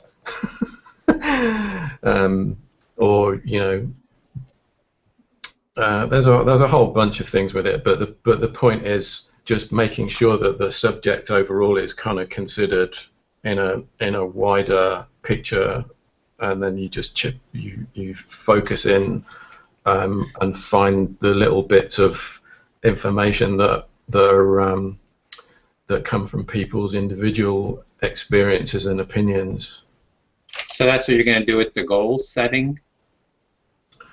Is that this process of kind of going wide and then chipping away at what the essence is? Well, I've not looked at I've not looked through the HCD process document, but I'm pretty sure there's an interviewing customers element to that. There definitely is in the design thinking element. What I'm getting at is that I'm not saying that we need to change the HCD, the existing process. I'm just saying that what we do need to do is establish what we want the outcome of that to be, so that everyone understands, that there's clarity around what it is that we're trying to get to as a result of going through the HCD process. So at the moment, because there are all of these different elements to it, it's very confusing. So what I'm saying is, by first making sure that we talk through the goals and make sure that everyone understands and gets what it is that we're trying to do, then we can make sure that we go through the process in the most efficient way and get the right answers, or ask the right questions, basically. Okay, so yeah, it's I'm excited about the goal part and about you facilitating that. So I'm really glad that you're doing that. So I guess I just that'll be what we do. And I guess the only thing I was looking at is how do we incorporate more empathic listening into what we're doing. And part of what I'm hearing is you're saying, well, design is empathic listening in the sense if you're a designer, you're kind of like have an internalized empathic listening kind of a quality to you already. You don't need to have it be so formalized as in the reflection part. Is that kind of the essence, or? Well, it's a kind of it's a tricky subject, especially around particularly around testing and like user experience design. And the Henry Ford example is kind of a classic one, because a large part of this really comes down to the brute force caliber of the people that are doing the work, the designers. And I think one of the issues that I have with this as a process is that it's not necessarily trying to say that talent isn't important. It's an inclusive and great idea, but at the end of the day, when it comes to execution and making like super great pieces of work, whether that's a great piece of architecture or a great piece of industrial design or fashion or process or anything, you cannot replace the talent that it takes to do that with a process. But don't people need to develop their talent by kind of having? Doesn't it help to have a process to kind of learn initially to kind of get started? Because we're not bringing super designers into this. People who have really, or up at Apple or Google or whatever. Yeah. We're bringing a wide variety of people who have never even heard of design, don't even know what design is. It's a whole spectrum of people. So, we somehow have to have space to have that learning process. For people who have no idea, they want to kind of follow the manual. They want to, at least to begin with. So I've done this 5 times, this process. Yeah. And it's like every time I learn a little bit more, and I'm getting better and better at it. So I guess I just, I guess I'm kind of like trying to hold space for, what is it we're really doing? We're bringing people together who don't have that deep experience and yeah. And so that's why defining the goals is so important, because if you were to say, what we want to do is end up building like a fantastic piece of software, a software product at the end of it. What we can do, and what's great about this process, is that we can come up with opinions and points of view about things that we discover and think will contribute to making something like that fantastic, but without like the attention to detail and the craftsmanship that it takes to make a piece of software. That's a different thing. Mm-hmm. So this whole process to me is about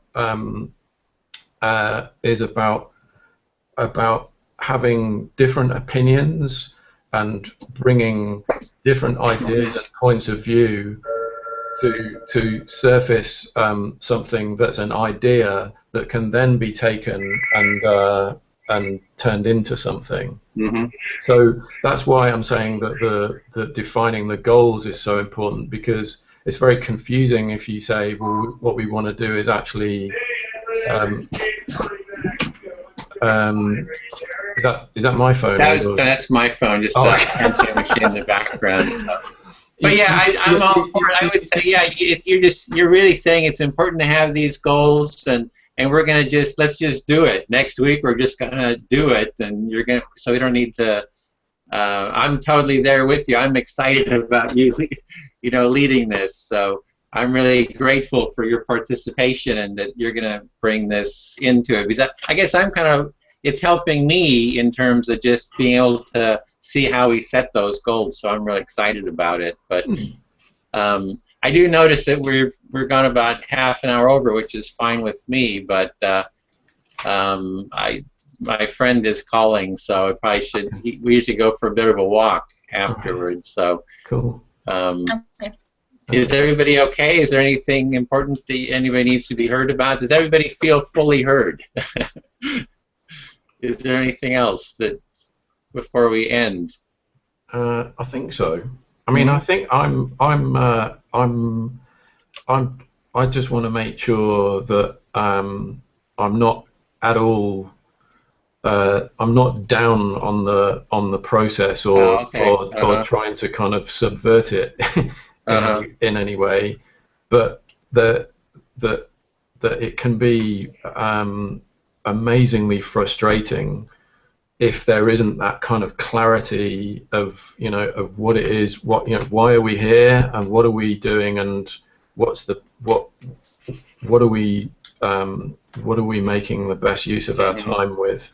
Because I don't want to feel, and I would hate to feel that others were kind of feeling somehow kind of confused or feeling that it wasn't a really sort of valuable use of their time. Mm-hmm. So. Okay. So next week we get into the goals and the clarity around that and effectiveness too. Mm-hmm. Okay. Okay, Lulu, any? No, I'm anxious to go to the bathroom. Okay, bye, folks. Okay.